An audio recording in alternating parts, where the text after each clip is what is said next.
Well, Swansea head coach Luke Williams said about this game, there's a different emotion to derbies. There's no point trying to hide from that. There's no point trying to pretend it's exactly the same as all the other games. It's not. It is absolutely not. It's the South Wales derby, Cardiff City versus Swansea City, alongside former Luton Town striker Sam Parkin. It's your match commentator here on Talksport 2, Ian Danter. Thank you, John, and a very good afternoon to you, wherever and however you're listening to Talksport 2 on Derby Day in the Welsh capital.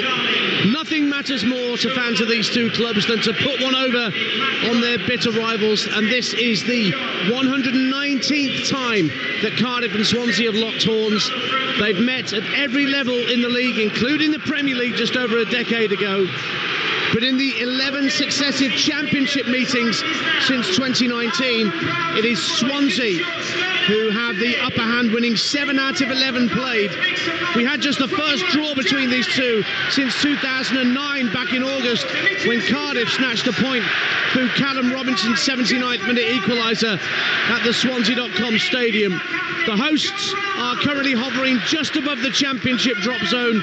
The visitors 7 points adrift of the top 6 and desperate to stay in the playoff hunt. Team used 3 changes for Cardiff from the 1-1 draw they got against Watford here, live on Talksport 2 on Tuesday night. Callum Robinson back from suspension to lead the line up front. Tanner and Rawls also recalled. Willock, Colwill and NG all drop to the bench. So Cardiff line up with Jack Annick in goal, Andy Rinomhota, Dimi Gutas, Jesper Darland and Callum O'Dowda in a back 4, Joe Rawls and Callum Chambers holding in midfield, Kian Ashford, Alex Robertson and Ollie Tanner playing in behind Callum Robinson. For Swansea, they make 2 changes from their last league game, and it's a welcome return to centre-half for Ben Cabango, who comes back into the side for Cyrus Christie to partner Harry Darling. There were doubts about both Cabango and Darling going into this game, but they both start. Joe Allen gets a recall at the expense of Zan Vopotnik, and it looks like Liam Cullen is going to play furthest forward for the Swans. Lawrence Vigouroux is their goalkeeper. A back 4 of Josh Key, Ben Cabango, Harry Darling and Josh Timon. And then Gonzalo Franco, Matt Grimes and Joe Allen in midfield. Liam Cullen up front, flanked by Ronald and Ji Sung Yom. Both teams getting into a huddle in their respective halves. It's a very, very noisy Cardiff City Stadium, and whilst we've talked about the negativity that's surrounded both sets of supporters, Cardiff fans marching on the ground in protest of the way the club is being run by Vincent Tan and the board, Swansea fans a little disgruntled about how their manager Luke Williams handled an approach from West Bromwich Albion. This fixture is known, Sam Parkin, as a manager killer, probably more so for Cardiff than for Swansea. If you had to make a choice, which of the managers could least afford to lose this one? Oh, that's a good question. I think it's probably tipped towards the Swansea manager, Luke Williams, in the last few weeks. I think there's obviously a little bit of uncertainty at Cardiff. We've spoken about leading into this kick-off, but I think, you know, for the sake of the season, I think they have to stick with Omar Reesa now, having replaced Errol Bullett. I mean, any club, I think that's having 3 different first-team managers. It's very disruptive for the players. So I think they need to stick now and hope desperately they can stay in the division. And we're underway on Talksport 2 here at the Cardiff City Stadium. Swansea in all white. They'll be attacking the Canton stand way to our left-hand side. We're sat in the grandstand about halfway back. To our right is the family end where both Cardiff and Swansea fans are situated. Ninian stand opposite us where the top tier is shut. That's normally only open for Welsh international games here at the Cardiff City Stadium. And the ball sent forward by Josh Timon from left back, but it's won back by young Kian Ashford, this young Cardiff player who scored 2 in 2 in League and Cup and has kept his place. He could have gone out on loan from Cardiff, but Omar Reesa has elected to keep him at the club. So a minute gone on Game Day exclusive on Talksport 2. West Ham Crystal Palace is our 3 o'clock Premier League offering. There's games getting underway in the Premier League, Championship, League 1, League 2. I'll keep in touch with all of those, including the Talksport commentary, which has just got underway. Newcastle, Bournemouth. Harry Darling sends the ball back to the Swansea keeper, Lawrence Vigouroux, and now Ben Cabango reunited with Darling at the centre of defence. They've been ever present up until the new year, Sam, and I think that partnership is as crucial as anything for Swansea this afternoon, as long as they're fit. Liam Cullen giving chase down the right-hand side for Swansea, taking Jesper Darling out with him to the far side, but then they've run out of room on that far side, specifically Ronaldo, who had no room, and Cardiff have a throw, 0-0. Yeah, they've been terrific. I think good competitors, the pair of them, Darling and Cabango, also really good on the ball. See, Darling, someone who Luke Williams knew from MK Dons a few years ago, followed Russell Martin to Swansea, really good footballer, and already you see the pattern of Swansea develop in this game. Vigouroux really comfortable, good distributor of the ball, two centre-halves who can handle it, and Grimes dropping between them. He's the one that really gets them playing. He'll have the most touches on the pitch today by a country mile, and that allows Allen and Franco, the two midfield players, to push on and join in with Cullen. Here is Ben Cabango for Swansea, just outside his own penalty area. Rolls it to his right for Josh Key. And then out to the right-hand side for Ronaldo, who comes infield, just lays it off into midfield. But, it's a great interception to stop Matt Grimes getting any further forward. But Swansea win the ricochet back. And Harry Darling slides it up to the halfway line. And the veteran Joe Allen back at Swansea for a second spell. And much loved by those in that particular part of South Wales. Darling under pressure from Ashford, goes to ground, and the referee James Bell has blown his whistle. Harry Darling looking gratefully up that the free kick went his way, because he was surrounded suddenly by three Cardiff players. 0-0. Yeah, only if it's close. He didn't do a lot wrong, did he, Ashford? I think he was too relaxed, Darling, too much time, and Ashford was on him and very nearly stole the ball in a very presentable position for Cardiff. Both managers prowling the edge of their technical areas. Luke Williams just down to a left and further across Omar Risa, and our sincere condolences to him and his family. Omar Risa's father passed away just a couple of days ago. It's Cardiff 0, Swansea 0. Approaching the 4-minute mark on Talksport 2. Here is Ronaldo. The Brazilian sent it out to the right-hand side, looking for Gonçalo Franco. Ball goes out for a throw, taken quickly, and Ronaldo tracking back towards the halfway line on the far side of the field from us, in front of the Ninian stand. Just rolls his foot on the ball and elects to clip it back into his own half for Cabango. Swansea Academy graduate, one of the few who fit that bill. Liam Cullen's another.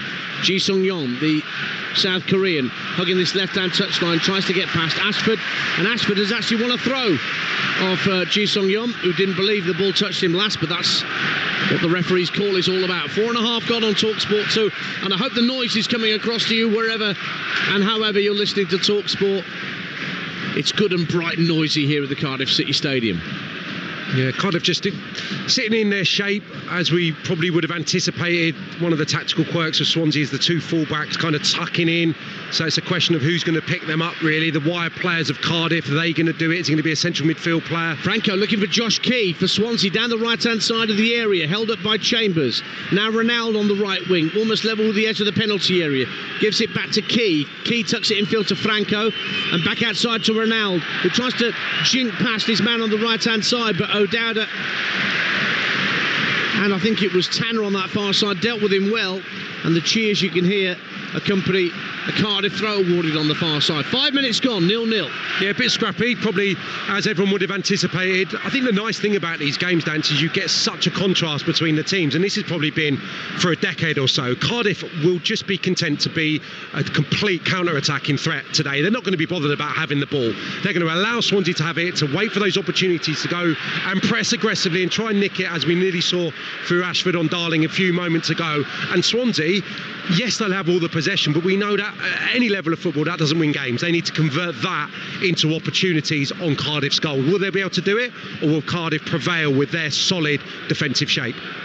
Swansea have won a free kick inside the Cardiff half. It's probably only about 25 yards inside Cardiff territory, right on the far right-hand side, the far side of the field from us. Swansea attacking the Canton stand in this first half on Talksport 2, and Josh Key's going to take the free kick. Cardiff holding their line level with the edge of the D. Key rolls it infield to Grimes, gives it back to Key. chance to send in a cross from deep, volleyed away by Rawls to the edge of the area. Cardiff pick up the bits and pieces, and Ashford works it out left for Tanner. Tanner hits it against the Swansea boot, and the ball eventually goes out of play, and Cardiff win themselves a throw, which has been taken quickly to try and get Callum Robinson away down the left-hand side, taking Timon with him for a moment. And now it's picked up down the left-hand side by Alex Robertson, who's won a corner for Cardiff in front of the Swansea fans over on the far right-hand side. 7 gone, 0-0. Yeah, did well. Quick thinking from Robinson, just running down the side from the throw-in, which was taken nice and quickly by a Cardiff player.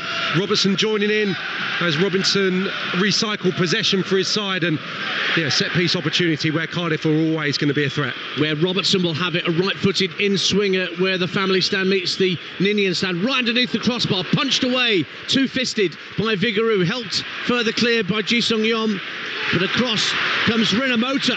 Strong interception from the Cardiff fullback. In it goes into the box, headed up and out by Grimes, only as far as Robertson, who heads it back into the area. O'Dowda now gets his head to it, volleyed away this time downfield by Cullen, but then another strong header actually gets Robertson away down the left-hand side of the box. Gutas really planted his header firmly, and down went Robertson under pressure from Keane. He's won a free kick down by the corner flag as Bournemouth take the lead at Newcastle.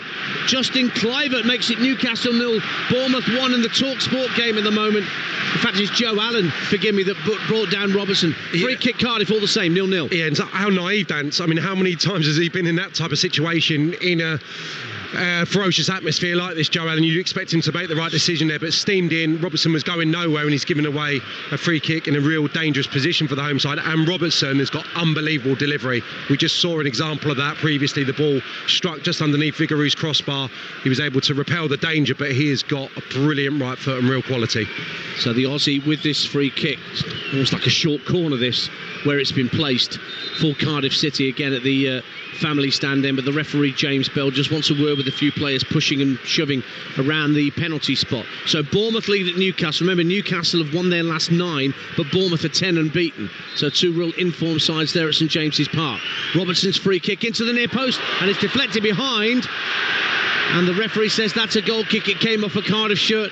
Last of all, Josh Timon was the man defending his near post, but it's a goal kick to Swansea City. 9 minutes gone on Talksport 2, it's 0-0. Here's Sam Parkin. Yeah, 2 Swansea players kind of manning the near post. Optimistic shouts from a couple of Cardiff players for a handball and therefore a penalty, but I think the shove was the right decision and the free kick award to Swansea. Well, remember, we are in a VAR free zone as Cardiff win the ball back, and Tanner tries to get the better of Key. The ball bounces around the dead ball line, and Vigouroux does really well just to jump on the dead ball line and pick up the loose ball ahead of Robertson. Bowled it out immediately to Matt Grimes, who's got Timon making a lung-busting run down the left-hand side, tries to slide him in, and Timon has got the better of a ricochet, but across comes Gutas and slides in to put it out of play for a throw. Great run from Josh Timon down the Swansea left, 0-0. Yeah, and quick distributions from Lawrence Vigouroux, and I think it was Robertson and Chambers just obviously caught upfield a little bit, so there was a nice gap for Grimes to stride into. It just looked after that deflection that maybe Timon was going to get the run of the ball and Gutas possibly commit himself to a sliding challenge coming across, but got away with it. But a swift Swansea break. 0-0 it stays. Swansea trying to get the ball down the left-hand side of the box, and it's Allen holding it up with his back to play, and he's been fouled, so it's a free kick right at the edge of the penalty area down the left-hand side of the box for Swansea City, after Joe Allen was just being pushed and pulled a bit too much for the referee's liking. 0-0. Yeah, just a little tug of the shirt. I'm not too sure about that because they both had a hold of each other. Actually, there's a fair tug on Joe Allen's shirt which almost ripped his top, but he actually recycled the ball, had possession of it near the corner flag. Would have just liked the referee maybe to allow that to play on. So this free kick is about 8 or 9 yards from the dead ball line, down the left-hand side of the penalty area for Swansea. Timon and Ji Sung-yom are the 2 players standing over it, so a left or a right-footed delivery is possible here for Swansea. 2-man Cardiff ball protecting Jack Annick's near post, and the referee makes sure that is the correct distance behind the vanishing spray. Not much movement in front of goal. Everyone's fairly static as the free kick is prepared. It's dummied for Timon to drill it low across the area, comes out to the edge of the area and volleyed over the top by Franco. Just dropped for him about 15 yards out, couldn't get his knee over the ball, and it whizzed over the crossbar for a Cardiff goal kick. That's as close as we've come. 0-0.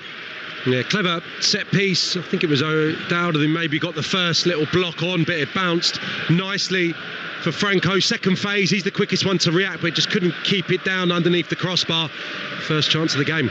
In the EFL League One, Blackpool lead Huddersfield by a 0 this lunchtime. Rob Apter for the Seasiders, who are in decent form, only 1 defeat in 7, but 4 of those have been drawn for Steve Bruce's men. But Huddersfield in a great run at the moment, 6 unbeaten, but they find themselves behind at Bloomfield Road.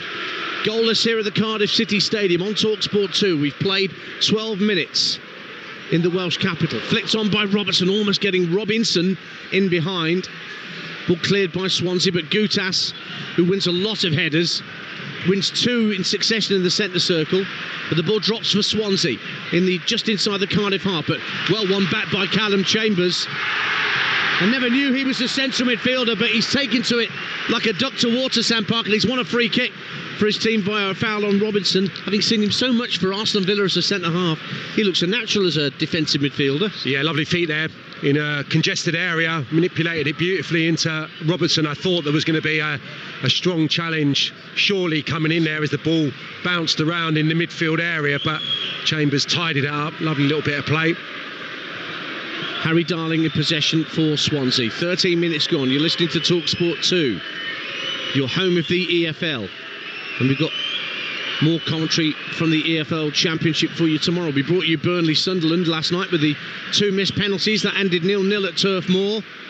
Tomorrow, it's a Yorkshire derby. Leeds against Sheffield Wednesday. That'll be live with us from noon tomorrow. Nigel Adler, your commentator for that important game at Ellen Road towards the top of the table. Sheffield United at home to Norwich today towards the top of the Championship. Remember, Cardiff just above the drop zone going into this game, and Swansea 7 points adrift of the playoff pack. And Swansea are in possession on the halfway line with Grimes, their captain. Back for Cabango. Short pass into midfield where it's collected by Josh Key, who's come in field for a moment from right back. Cabango gets his head up and just plays the ball left slowly along the deck to Darling. Now it's rolled out to Ji Sung Yom on the left hand side, but being pressurised by Renamoto and forced back into his own half, but he's helped out by Josh Key, and then Darling is clipped by Callum Chambers. That's a centre half's challenge rather than the defensive midfielders one. That's a free kick to Swansea, but no card for the Cardiff number 12. 0-0. Yeah, it just presents different problems when he's playing in that area of the pitch. Bit of a fish out of water there, going and closing a centre half, as a centre forward would do invariably throughout the game. But Chambers, the furthest forward Cardiff player there, and probably just accentuates the contrast between the two teams. It's all about out of shape possession, how you're structured, and Swansea meticulous with the ball, trying to pick their way through Cardiff at the moment, and to no avail really. It's a pretty even contest. Cardiff haven't won at home in 6 championship matches. Their last win here in the league was against Norwich on November the 2nd, and they were only 5 minutes away from getting a win here on Tuesday night against Watford, but for Vakun Bayo's late header that got a point apiece in the end. Ball goes back to Cardiff's halfway line, and the 2 centre halves, Gutas and Darland, exchange passes. It's rolled back to Jack Annick, and he will clonk the ball left-footed downfield, but it won't find either Tanner or Robertson, and Ronald picks it up down the Swansea right, but back comes Tanner and puts it out for a throw. Good tenacious work from Ollie Tanner. Couldn't get hold of the ball that was sent downfield, but quick to close down the lively Brazilian on the Swansea right. So it's a Swansea throw. Key hurls it back to the halfway line for Cabango to collect, and he rolls it left into the centre circle for Harry Darling. Grimes, once again, as Sam Parkin's been saying on commentary, happy to split between the 2 Swansea centre halves and try and set up play from deep. And he finds Darling, and he slides it out to the left wing for Timon. Timon spots the run of Ji Sung Yom down the left hand side. Can he get to the ball before the dead ball line? He can. but by squaring it across, it was a weak cross and very easily intercepted. In fact, the assistant has now said it did go all the way over the dead ball line, so it will merely be a Cardiff City goal kick away to our left at the canton end. We played 16 and a half minutes on Talksport 2. It's 100 mile an hour, but it's still Cardiff 0, Swansea 0. Bit better because Timon varied his starting position. He came really wide, chalk on his boots, received it in an orthodox left-back position and just played down the line into the wide player Ji Sung-yom. So different tactics from Swansea and very nearly getting in. That was probably their best move down the left-hand side. Just overran it somewhat, but keeping Cardiff, the opposition, guessing. Unable to make anything really in terms of chances other than that Franco half opportunity from the set piece. But yeah, it's probably the game we all expected and still waiting really for good chances on either goal. Gutas with a no-nonsense clearance for Cardiff deep downfield, so Swansea have a throw in their left-back position, midway point of their own half. Timon takes it quickly, rolls it infield to Cabango, picks it up at the edge of his area, just sprints away from Callum Robertson, who was trying to close him down, and then Cabango lays it off to Grimes. Out to Timon again on this near side. Don't forget, West Ham against Crystal Palace is another exclusive commentary on Talksport 2 this afternoon. Straight after this one, we'll be off to the London Stadium. Joe Shannon and Dean Ashton will be alongside your host, John Jackson, for the London derby in the Premier League. Liverpool are at Brentford this afternoon in one of the other 3 o'clock games. Josh Key for Swansea, trying to get down the right-hand side. Collects it well, under pressure from O'Dowda, and then plays it further down the right for Joe Allen to the dead ball line. Deep cross to the far post. Up goes Ji Sung-yom, and his header goes sailing over the crossbar. No danger to Jack Alec. It's a Cardiff goal kick, 0-0. Yeah, again, a fullback being impactful. Key on this occasion, stretching Cardiff, getting in down the right-hand side. Those two are the most important players for me at the moment in this game, the 2 fullbacks of Swansea City. It's really congested in the middle. When they invert, it's just clogging up that area. But when they've pulled wide or got on the overlap, interchanging with the wide players, Swansea have looked a little more dangerous. So just going to keep an eye on those two for the next 5 minutes or so and see what effect they have. Ashford flicks the ball on halfway for Cardiff, but the 2 Swansea centre-halves deal with it. Good skill from Key on halfway, just to skip away from Ollie Tanner. Comes in field, and he lost possession. No foul, says the referee. In snaps Matt Grimes to stop Robertson getting downfield, but the blue shirts of Cardiff have it back.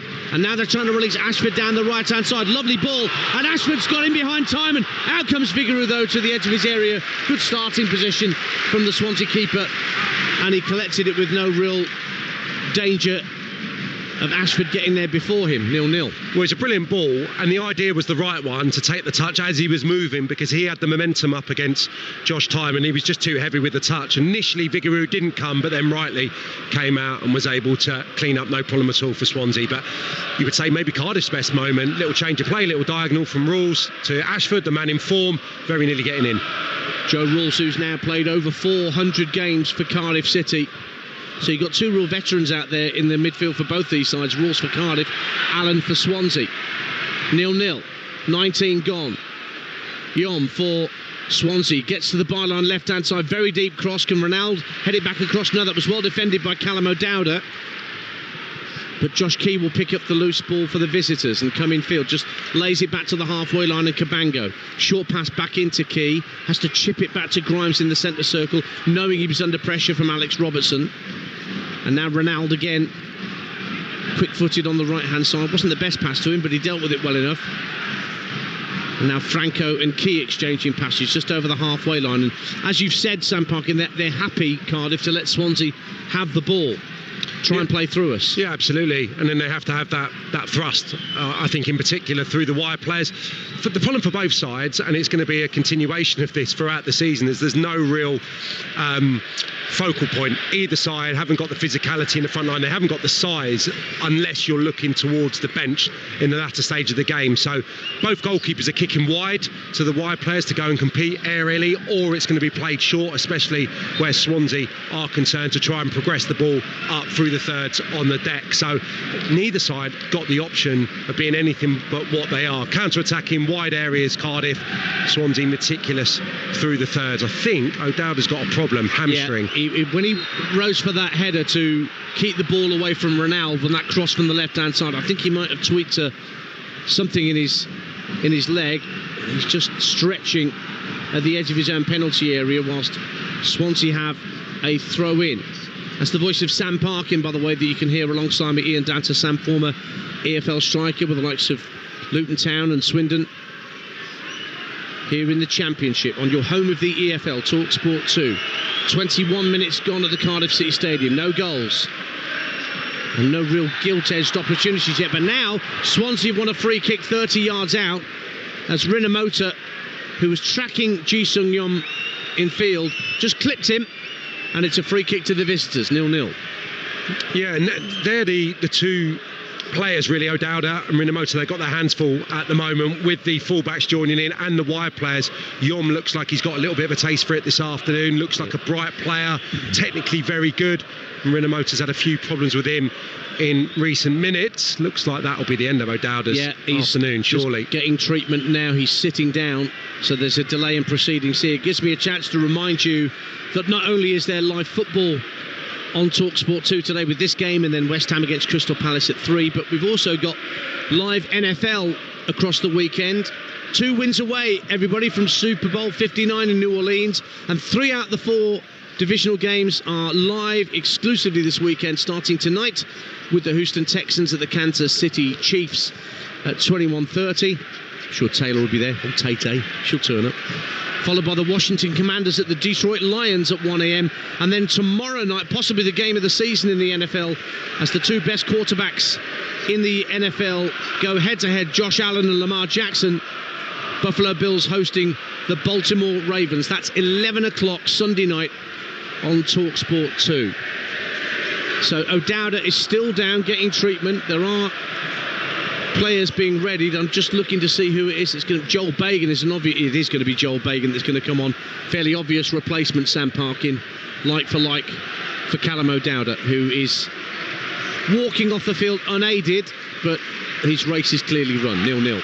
Yeah, you don't envisage him ever taking a risk with a muscle injury, even if it's just a little twinge. He's going to have to come off, and had an interesting few years, O'Dowda. I think everyone kind of thinks of him as a really good attacking player, goal threat, really good delivery, but he's played an awful lot of football at fullback for Cardiff under a variety of managers. So he'll be a experienced player and been a really good club player at this Cardiff City Stadium over the years. Joel Bagan just getting some last words of advice from Darren Purse, who's been promoted to be Omar Riza's assistant. Good old pal of mine, Darren Purse, who was a Birmingham City stalwart in the Premier League and Championship era, part of Omar Riza's coaching staff. But they've got some defending to do here. Bagan is on for O'Dowda, but it's a free kick to Swansea, remember, 30 yards from goal, and it's clipped in by Grimes up to the far post, but there's nobody there in a white shirt anywhere near where the ball was delivered, and Bagan gets his first touch and just slams it downfield left-footed, and it will drift out of play on the halfway line for a Swansea throw. 0-0. Disappointing free kick there from somebody, Matt Grimes, Sam Parkin, who just normally can drop it on a sixpence. Yeah, be really disappointed. The little break in proceedings probably didn't do him any good on that occasion. Yeah, it comes to nothing on the back of a decent Swansea spell where they've just been, I would say, having the better of this. 25 minutes gone on Talksport 2. Cardiff City 0, Swansea City 0. It was a draw back in August at the Swansea.com stadium. Liam Cullen had put Swansea ahead. Robinson with a late equaliser, 12 minutes from time. And that was the first draw between these two sides since 2009. Swansea are very much the dominant force in this fixture over recent times. Now, here's Ji-Sung-Yum down the left-hand side, just being pulled back by Kian Ashford. And so it's a free kick to Swansea, which Yum will roll back into his own half for Darling. Darling thinks about a crossfield pass to Ronaldo, and that's where he's aiming the ball. But across comes Bagan, anticipated the crossfield pass and headed it away from the Brazilian and out of play for a Swansea throw. Taken quickly by Cabango. Key rolls the ball back to Vigouroux, the goalkeeper, and there's no real high press from Cardiff, is there, Sam Parkin? When Swansea have the ball, they're not flooding blue shirts forward into their defensive third. No, they're just waiting for the opportunity to go and apply a little bit of pressure. It does come. I mean, I'm looking at that little battle between Robertson and Grimes. Robertson's a more defensively minded midfield player, so his instruction today will be to get on Grimes, to apply that pressure, because everything's going to come through him in terms of the Swansea attacks are going to be built through Matt Grimes. He'll receive it from the centre halves and try and get it into the front players. But at the moment, Cardiff's shape is doing the job exactly how Omar Risa would have hoped. They're frustrating Swansea and always going to have that threat on the counter. All square here, 0-0, all square at St James's Park over on Talksport. Bruno Guimaraes on 25 minutes has made it Newcastle 1, Bournemouth 1 after that early Justin Kluivert goal for the Cherries. Blackpool 1, Huddersfield 0. Those are the only goals we have in the lunchtime games. Remember, Millwall, Hull and Plymouth QPR are underway in the Championship. Elsewhere in League 1, Peterborough, Leyton Orient and Northampton Lincoln are goalless. So too in League 2, Carlisle against Bradford and Gillingham against Doncaster. Any goals that go in any of those games, I'll let you know first and fastest here on your home of the EFL, Talksport 2, as Cardiff win possession. Quite high up the field, Robertson tries to drive from the edge of the area and it's well wide, really. Vigouroux dived to his right almost notionally, knowing that the ball was a good 5 or 6 yards wide of his right-hand post, and it's a goal kick to the Swans, 0-0. Just a scrap for the second ball, really. I thought Tanner did well coming in off the left-hand side, just congesting that middle area, anticipating where the ball was going to drop, turned over, and Robertson nice and bright, getting the effort away, but never troubling Vigouroux as he dived right. Now Liam Cullen has had very little of the ball. The Swansea striker heads the ball out looking for Ronaldo on the right-hand side, but he couldn't keep it in play in front of the Ninian stand, so it'll just be a Cardiff City throw midway point of their own half on their left-hand side, to be taken by Joel Bagan, who's just come on in the last few minutes for the stricken Callum O'Dowda. He's an academy graduate, Joel Bagan, back from a loan at Zulte Waregem in Belgium last year. Swansea win a free kick as Grimes was toppled just inside his own half. Timon brings the ball down this near side of the Swansea left. Further ahead of him is Ji Sung Yom, level with the edge of the area for Swansea. Puts the ball in right-footed, poor cross, comfortably dealt with and cleared away by Gutas. In steps Harry Darling. Thought about a drive, and he saw his shot intercepted by Tanner, but it's broken to Ronaldo. Right-hand corner of the area, tries a cross and it's blocked away by Bagan. Tanner has stayed down after getting in the way of that attempted long-range effort from Harry Darling, and Tanner hasn't moved very much, and they're going to need to get the physios on again, Cardiff City, to treat another player after a 50-50 challenge. No quarter asked or given, 0-0. Yeah, I mean, it's a foul, isn't it? Darling takes a really nice touch and he's got that momentum driving towards the Cardiff goal. It's set up for the strike, and I can understand him going for it as well, but he's just volleyed Tanner, who was coming in to nick the ball off him. Should have been a Cardiff free kick allowed to go on, and obviously Tanner left on the deck there. So treatment being administered to Ollie Tanner, one of the 3 players that Omar Risa brought back into the side today, as well as Rawls and Robinson, who completed a suspension after an earlier red card this season. Risa appointed as an interim in November at Cardiff after Errol Bullett's dismissal. Then he was given the job permanently in December, the 45-year-old. He's won 6 out of his 21 in charge. Luke Williams, he's really been at Swansea for a year as head coach. He was assistant to Russell Martin at the Swansea.com stadium. Came back from Notts County, where he was definitely trying to get a philosophy of passing football in for the Magpies of Notts County. Won 18 of his 51 games in charge, but he resented the criticism, Luke Williams, that he got for the team he selected in the Cup at Southampton. It wasn't that wildly different from a first-choice League 11, I would suggest, Sam Parkin, but he bristled a bit at the treatment he got from some quarters, and it was a heavy defeat. Yeah, I think everyone would have looked at that as an opportunity a definite opportunity for a Championship side to knock out a Premier League side, and it didn't happen by some distance. So Southampton, I think, have changed, and probably it made it a tougher game, didn't it, with the change in manager and a bit of a change in style. So well beaten on that day. Back underway. Tanner's waiting to come back on, having had treatment. So Swansea have a man advantage just for a moment. Volleyed out to the right-hand side, and Josh Key picks it up. Ronaldo hugging the touchline ahead of him. Tanner's back on now, so we're back to the full complement. 11 against 11, 31 minutes played on Talksport 2. Cardiff City 0, Swansea City 0. Swansea attacking the canton end to our left in this first period. Have Josh Twyman in possession on the left-hand side. Tucks it in field to Ji Sung-yeon. Roll back into the centre of the field for Harry Darling. Pretty much the same place where he tried that shot where Tanner blocked him and got himself injured. Ronaldo. Now right-hand side, happy to operate in very tiny spaces, the Brazilian winger. He's got help on that far side from Josh Key. Sliding challenge, full-blooded from Joel Bagan. They love that in the Ninian stand on that far side. 13 minutes to half-time, and it's still goalless here on Talksport 2. I think a day like today, more than ever, Dan, it doesn't matter how you win the game, the supporters are just desperate for you to do so. But Luke Williams will be, I think, disappointed with the impetus they've shown in the attacking positions. Loads of possession, hardly had a chance on the Cardiff goal. You spoke about Cullen a few moments ago. I mean, he's hardly had a touch, Dan. I think I can recall one touch, and it's that balancing act. He wanted the extra midfield player today, clearly, in Allen, Grimes and Franco, to give them the security in that midfield, to win the midfield battle.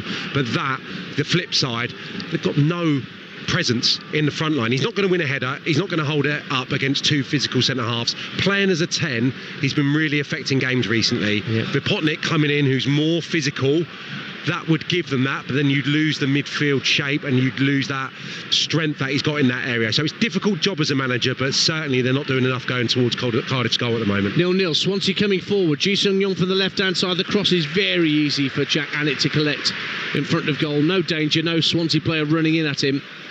Cullen does have a decent record against Cardiff, just like he's scored in his last 3 starts against the Bluebirds, but probably in a system where he's not playing as the pinpoint of the attack. Yeah, at home it makes a difference. You know, at a Liberty where they're going to create more chances. The away comes today. Joel Bagan down the left-hand side for Cardiff City. 3 in field, looks for Robinson, tries to cushion a header down for Robertson, and Robinson at the edge of the area, I beg your pardon, but he couldn't find his teammate, and Cabango just thumps it clear, drops in the centre circle, and Gutas has possession back for Cardiff City. Slides it out to Rinamoto. Good first touch from the former Reading man. Playing up right back today, as he has been on occasion, filling in for Perry NG. And he's there again this afternoon. He was playing in midfield against Watford on Tuesday, and he's just won a free kick as he was clipped by Liam Cullen on this near side. So Cardiff have a free kick almost at the midway point of the Swansea half, but only 2 or 3 yards in from this near touchline, right in front of our commentary position in the grandstand here, with the family stand to our right, populated by both Cardiff and Swansea supporters. Robertson's going to take it, and the high line, incredibly high line, 25 yards from goal, Swansea holding out. Now Cian Ashford tries to make some running behind. In comes the delivery. Darlin helps it on. Cullen heads it out from in his own 6-yard box. Couple of Cardiff players getting each other's way, and Ji Sung-yeon can't prevent a corner kick to Cardiff at the family stand end. Their second of the game, 0-0, 10 minutes to half time. High line, but it was weird because the Cardiff players almost looked content to start really deep. They went about 10 yards off the Swansea back line and just tried to drive into that space behind them, which they struggled to deal with, actually, Swansea, and presents another opportunity for the right foot of Robertson.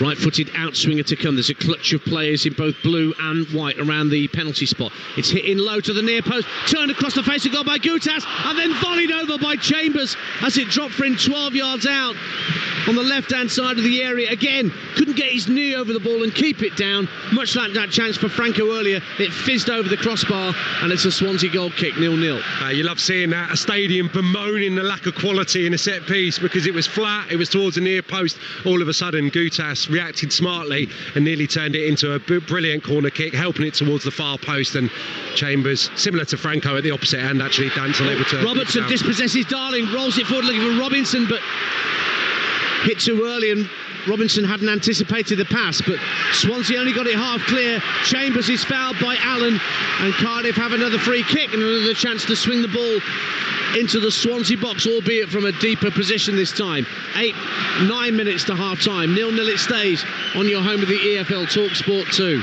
Yeah, Joe Allen guilty again of just a little infringement, and probably their best opportunity maybe is set pieces at the moment. They're not getting in through open play, Cardiff, so the number of free kicks, corners stacking up.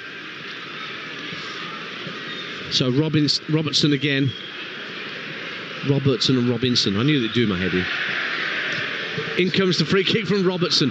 Darland tries to help it across the area. Gutas makes a nuisance of himself. Where's that going to drop? Chambers! Good save by Vigouroux at his near post. Callum Chambers got the shot away, but it was a tight angle, and Lawrence Vigouroux dealt with it well enough at his near post. That's as close as we've come in the first 37 minutes of the game.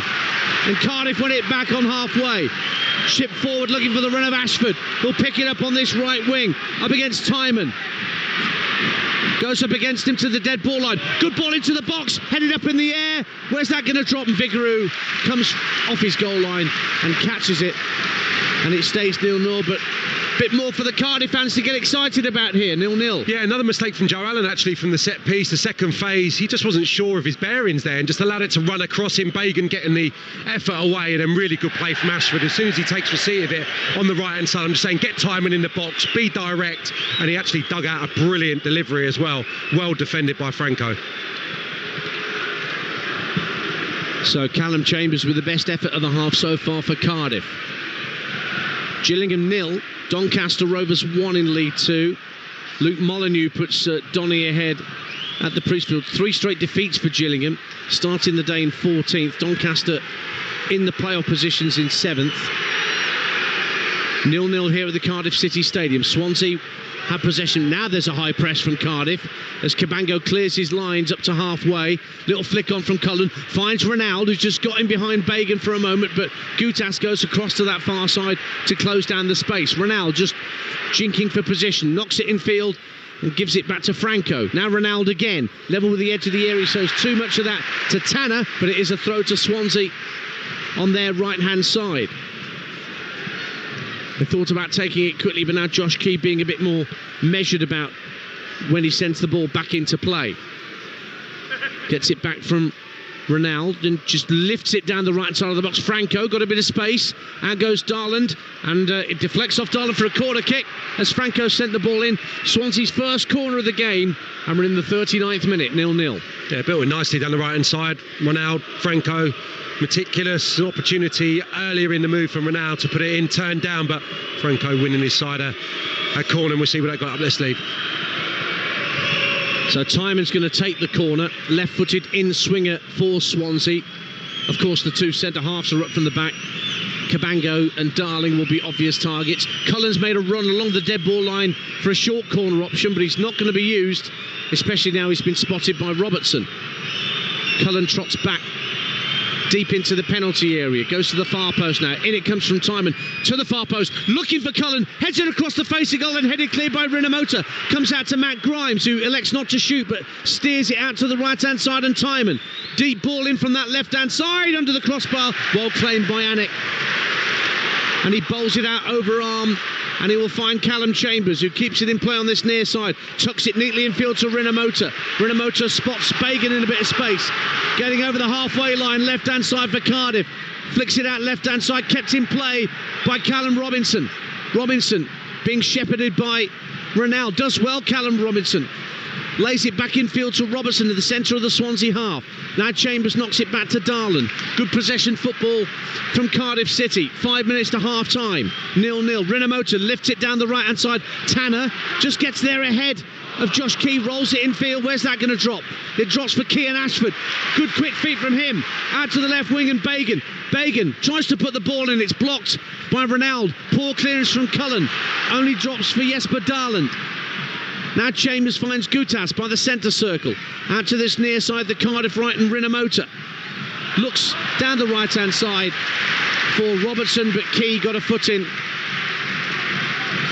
And they've just swapped full-back positions for the minute. Key's playing at left-back at the minute, and Timon right-back. Cardiff 0, Swansea 0. it stays. We're into the last 4 minutes of normal time at the end of this first half in what is a typically full-blooded encounter. But only once that I can think of, and Sam Parkin might remember better than me, has the goalkeeper been called off to make a serious save, and that was Lawrence Vigouroux of Swansea saving from Callum Chambers. Chambers trying to win a header at the edge of the Swansea box. It's hooked away from danger by Franco. Bagan heads it away from Ronald, and Tanner on the far left-hand side will just calmly pass it back on the half volley for Darlan. Darlan drives it forward down the inside right position, looking for the run of Ashford, but he's hit it too straight, and it bounces through to Vigouroux. 0-0 rather, with 41 minutes gone on Talksport 2. Yeah, they've looked relatively dangerous when they've been able to get players around the ball, second balls kind of 30-35 yards from goal, and they've been able to get that first kind of little bit of pressure on a Swansea City player, and then the midfield players have sprung in and won the second phase on a few occasions. When the ball turns over in that type of position, Cardiff have looked relatively threatening, but I don't think you can make a case for either side doing enough in this first half to be in front. I think if we go in goalless, that's probably the right outcome, and both managers in essence will want a little bit more attacking enterprise in the second period. Don't forget West Ham Crystal Palace live on Talksport 2. Straight after this commentary, it's a 3 o'clock kickoff. Now here come Cardiff with Kean Ashford getting up to the edge of the area as the ball was lofted down the inside right channel. Ashford holding it up, has it inside the penalty area, looking for an angle to shoot, does shoot with his left, but it's blocked, and then Robinson is brought down by Franco, and that's a free kick to Cardiff.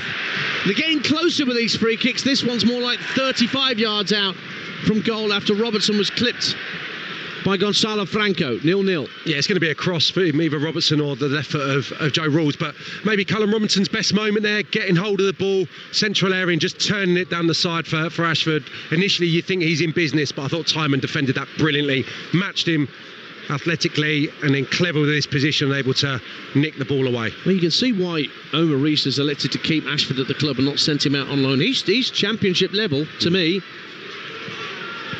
and he's kept his shirt after 2 goals in 2 games. Free kick to Cardiff, then 35 yards out to the right of centre. Rawls and Robertson standing over it. Robinson is standing in an offside position at the moment, just inside the penalty area. Swansea are stationed on their 18-yard line in defence. 90 seconds of the first half to go. Just a bit of a hush falls over the stadium. Robertson goes for goal, and it's well held in front of goal by Vigouroux. Saw it all the way. It was swerving and bending that from Alex Robertson, but Vigouroux dealt with it well. 0-0. Yeah, ambitious. Comfortable for Vigouroux, straight at him there, able to catch it and set Swansea away. Now Timon shows too much of that to Rinomhota, who brings it away down the Cardiff right, drifts past Joe Allen, who's trying to tug him back. Rinomhota still going to the dead ball line, Allen sticking with him. Now he turns back and passes a lovely ball in field to Callum Chambers. Chambers trying to flick it down the right-hand side of the box for Alex Robertson. He wanted a little putter. In the end, he had a 3-wood, and he went beyond for a goal kick. 0-0. Yeah, just didn't have the subtlety that was required there.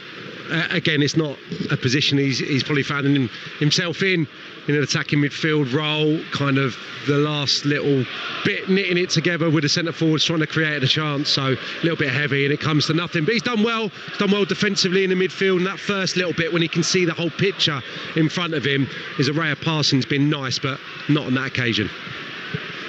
We're about to find out how much added time we'll have. There should be a couple of minutes at least, given the injury problems that Cardiff have had in this first half. Indeed, we're into 4 minimum additional minutes at the end of this first half. On Talksport 2, Cardiff coming forward at 0-0. Bagan's cross, clear to the edge of the area. Robertson lays a Robinson, and the shot is straight at Vigouroux. Didn't get hold of it, Callum Robinson. Steered it goalwards as best he could, but it was a comfortable save low down for Lawrence Vigouroux. 0-0. Yeah, it doesn't catch it at all. Best chance of the game for Cardiff, set nicely by Robertson. it's on his weaker left side, but you still expect him to get more purchase, more power on it, through the legs of Darling, really comfortable for Vigouroux. I think it's Tanner screaming at Robinson for the pass. You're not going to get it there. Not a chance. You're not going to get it there. He was square to his left, but Robinson had a great sight of goal, ran about the penalty spot. Good chance. Not when he's been sat on the bench for 2 or 3 games, serving a suspension, waiting desperately to get back out there. No, if that's on his right foot, I mean, that's a glorious chance, isn't it? It's on his swinger, so you can understand it, but still should have done better. Scored 8 goals this season, Callum Robinson, including the equaliser at the Swansea.com stadium in August. A minute of the minimum 4 has elapsed at the end of this first half on Talksport 2. And Bournemouth have gone 2-1 up at Newcastle United live on Talksport. Justin Kluivert has scored the first from the penalty spot, and now he's made it 2-1.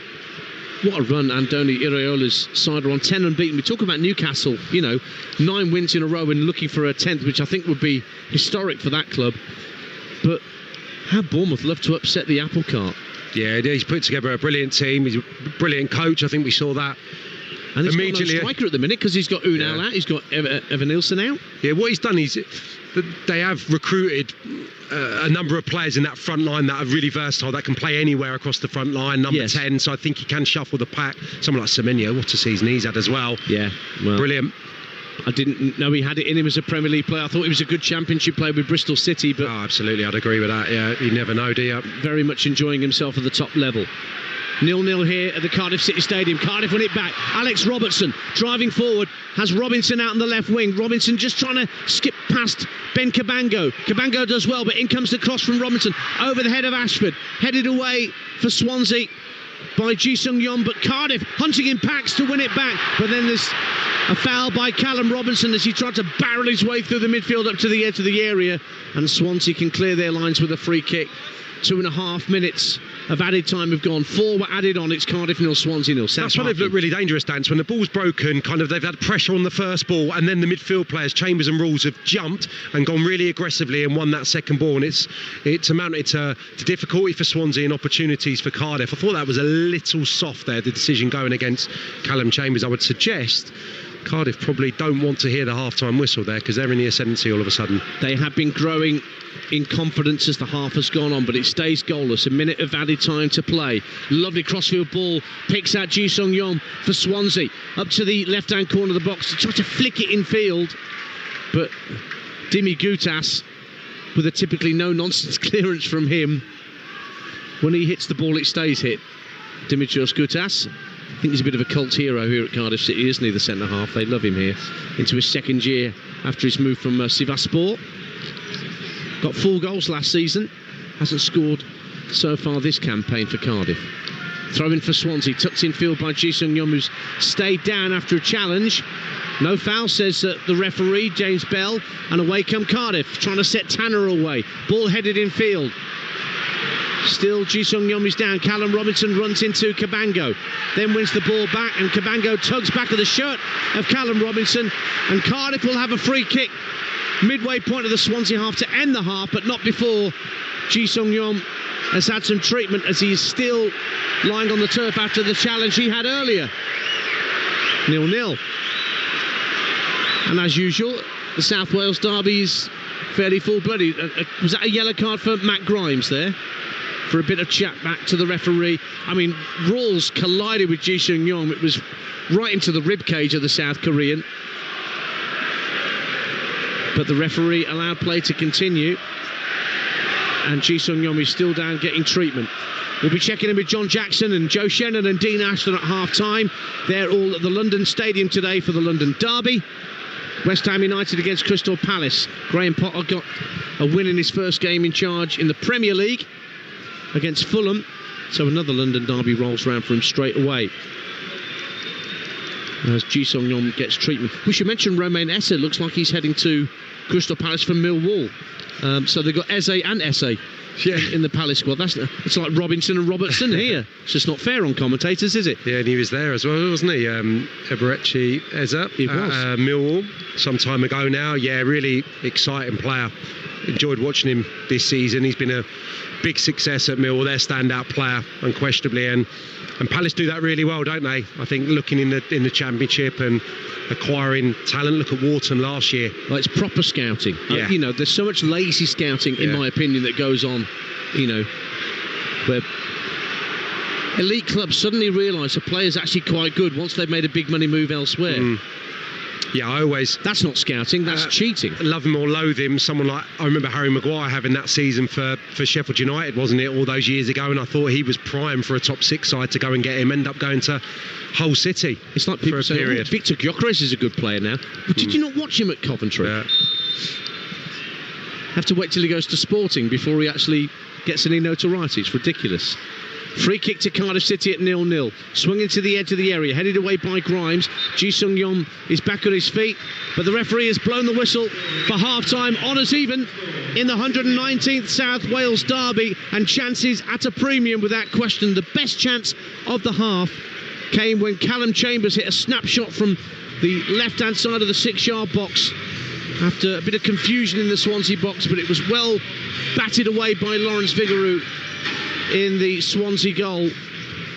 And Cardiff have kept Swansea at bay, largely speaking, as Blackpool go 2-0 up on Huddersfield right on half-time as I speak through Albie Morgan. But it's been nip and tuck. Cardiff grew in confidence as the half went on, and Omar Risa, probably the less happily of the two, that the whistle has blown to send everybody back down the tunnel. And the break on Talksport 2 in the South Wales derby. It's Cardiff City 0, Swansea City 0. Thank you very much to Ian Danta and former Luton Town striker Sam Parker for first half commentary here on Talksport 2. Sam, for me, again, entertaining enough but lacking a bit of quality this first half. Yeah, probably a sentence that you hear quite often when you're trying to describe derby matches. Loads of fight, loads of aggression, loads of tackles, but yeah, lack of quality really. The game we'd all would have anticipated with Swansea having the ball, Cardiff having the threat through the counter-attack, but Swansea haven't had the answers in terms of breaking down Cardiff's resistance, and Cardiff probably invariably through set pieces not been able to find that quality to break the deadlock. So I think everyone, you could hear at the final whistle, the half-time whistle, probably everyone quite content at it being 0-0, but a lack of quality in an attacking sense from both sides. Yeah, you're right there with the possession. You called it perfectly. 69% in the end to Swansea versus Cardiff's 31% in that first half. And we got some shots. Cardiff had the better shots on target there. So, as Dan said, Omar Risa would be annoyed a little bit with the timing of half-time. Obviously, things can reset at half-time. What are you expecting to see when these teams come back out? Are you expecting changes, or do you think they'll see how they go? And maybe we'll see Youssef Saleh make his Cardiff debut off the bench if they want to change things a little bit later on if the game is still 0-0? Yeah, well, it's obvious to me, really evident that both teams have got a lack of physicality in their front line. So I think that's just a different look, and I'm sure both managers will probably turn to that at some stage. I don't see either of them changing now. It'll just be freshening things up, probably like for like in the latter stages of the game. Swansea will want to be better in the final third. They'll want to, I think, tactically, Luke will be working hard to get players into area of the pitch where they can affect Cardiff a little bit more. That hasn't really happened in the first half, and I think for Omar Risa, he'll be hoping that one of these set pieces can potentially lead to the opening goal. But I don't expect too much changing. It could be, as you say, set up for one of the substitutes to come on and impact things, and maybe the one goal could be enough to decide factors today. It does look that way. Thank you very much, Sam Parkin. We'll be back alongside Ian Danta for second half commentary. Half-time at the Cardiff City Stadium. Cardiff City 0, Swansea City 0. At half-time up at St James's Park on our exclusive commentary Game Over on Talksport right now. It's Bournemouth who took the lead. Newcastle got a goal back, but Bournemouth have got a second going into half-time. Patrick Kluivert's son, Justin Kluivert, with his second goal of the game there. And Joe Linton, the voice in my ear suggested that Joe Linton had absolutely leathered someone and could get a sent-off, but it was in the end just a yellow card. Looking into the Championship, this game obviously goalless. In fact, no goals in any of the early kickoffs at half-time. Millwall, Hull City 0-0, and also 0-0 between Plymouth Argyle and Queen's Park Rangers. Going down into League One, Blackpool are 2-0 up over Huddersfield. 7 minutes of added time being played there in the first half. So a little bit of a success for Steve Bruce, it may be. 9 minutes, actually, in fact, added time in the first half. Goalless between Peterborough and Leyton Orient. And in the League Two, it's goalless between Carlisle and Bradford. And Gillingham are 1-0 down at home to Doncaster at half-time. So at the Cardiff City Stadium, it's Cardiff 0, Swansea City 0. The second half is coming next. And we're going to look ahead to our exclusive 3 p.m. Premier League commentary here. It's West Ham versus Crystal Palace on Talksport 2 from 3. Hawksby and Jacobs on Talksport with Toolstation. Unfiltered football debate done right. Vatican City football team, Pep Swiss Guardiola. Big hitting cricket comment done right. Ricky Pontiff. No, yeah, Ricky. You can't have cricket. No, you can't have cricket. Knockout boxing opinion done right. That was a classic. Legendary. Entertaining afternoon radio done right. Well, some would say it's absolute news. Hawksby and Jacobs, weekday afternoons from 1 on Talksport with Toolstation for a job done right. Hi Gemini, the football transfer window's open. How are my team's stats looking? Well, your team definitely has a lot of star power. Do you think we can have a good season? It's going to come down to consistency and a little bit of luck on your side. I'll let you know if we win. I'll be keeping an eye on the scores. Yeah, me too. Now we're talking. Transfer to Google Pixel 9 with Gemini Live today. Sequences shortened. Gemini Live available for ages 18+. Internet required. Results are illustrative. Check responses for accuracy. Feature and account compatibility limitations apply. It's back! The UK's biggest used car sale. The Arnold Clark Real Sale is now on, with over 20,000 used cars, all reduced right now. Find yourself a bargain in Arnold Clark's Real Sale. It only happens once a year, and it's on right now. Visit arnoldclark.com to see why it's the biggest car sale in the UK. In grassroots football, hate can come in many forms, but you shouldn't stand by and tolerate racism, sexism, homophobia, violence, or any kind of hate. Because when you report hate to the FA, we will take tough actions to remove it, deducting points, banning players, even closing grounds, returning our game to one we can all enjoy. If you see, hear, or experience hate, report it now at englandfootball.com/report hate. Let's all protect the game we love. At Lidl, discover new Vermondo plant-based meals and save 20% with Lidl Plus. From meat-free peri-peri chicken, lasagna and smoked tofu from just £1.40. And even more in store now. Download Lidl Plus today.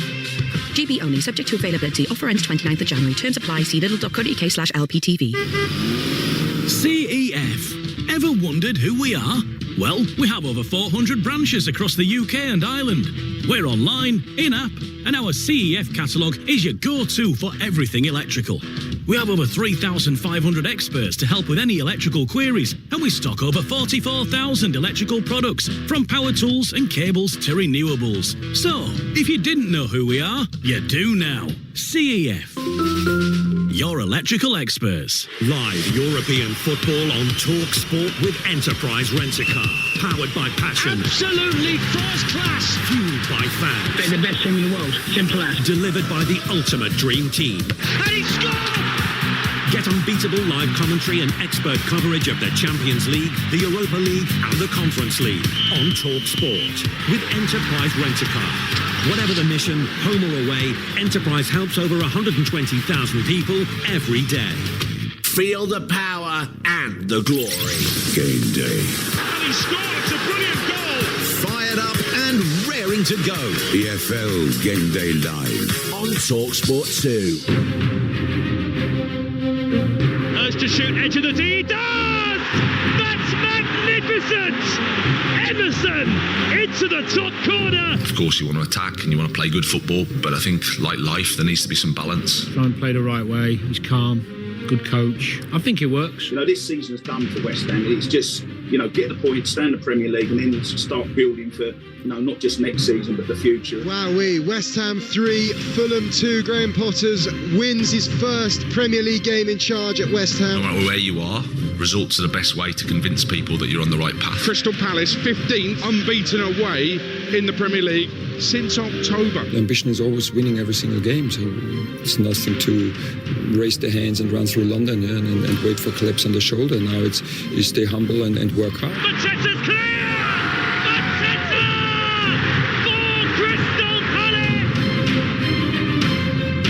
Exclusive Premier League commentary coming up from 3 p.m. here on Talksport 2 is West Ham versus Crystal Palace here at the London Stadium in East London. A bit of mist going around the stadium at the moment as we see that monstrosity thing that they built for the Olympics just over the top of the stadium.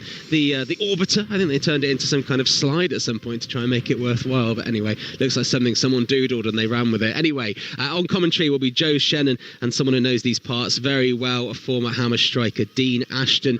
We've heard Graham Potter come out this week and suggest the transfer window is a little bit tricky, but West Ham really do need a bit of firepower, don't they? Yeah, I mean the injuries obviously to the strikers have been a real blow, not only to the club but for the new manager, and the fact that he then didn't even start Danny Ings in the last game. I know he came on to have an impact, but still, that says a lot if I'm Danny Ings as to what the manager thinks initially. That can change, of course. You can change the manager's mind, but I think there's a refreshed outlook here at West Ham with Graham Potter. It feels a little bit like, and I've heard it a few times from some of the fans just walking in, was that almost why wasn't he appointed in the summer instead of Lopetegui? Well, I think it was clear because of the money situation, and Lopetegui was cheap, let's be honest. So he's come in now, he's made a good start, and I think they've got themselves a terrific coach, a terrific manager, and a manager that I think, having looked at sort of his body of work, is a manager that wants to play and excite what these fans all want. Obviously has a 100% record in the Premier League so far. When he was appointed, obviously he's been out of football for, I think it was 20 months in the end. He's obviously considered the job. He's looked around, he's had opportunities to go other places, and he's decided that this is the project he wants to be involved in. Why do you think that is?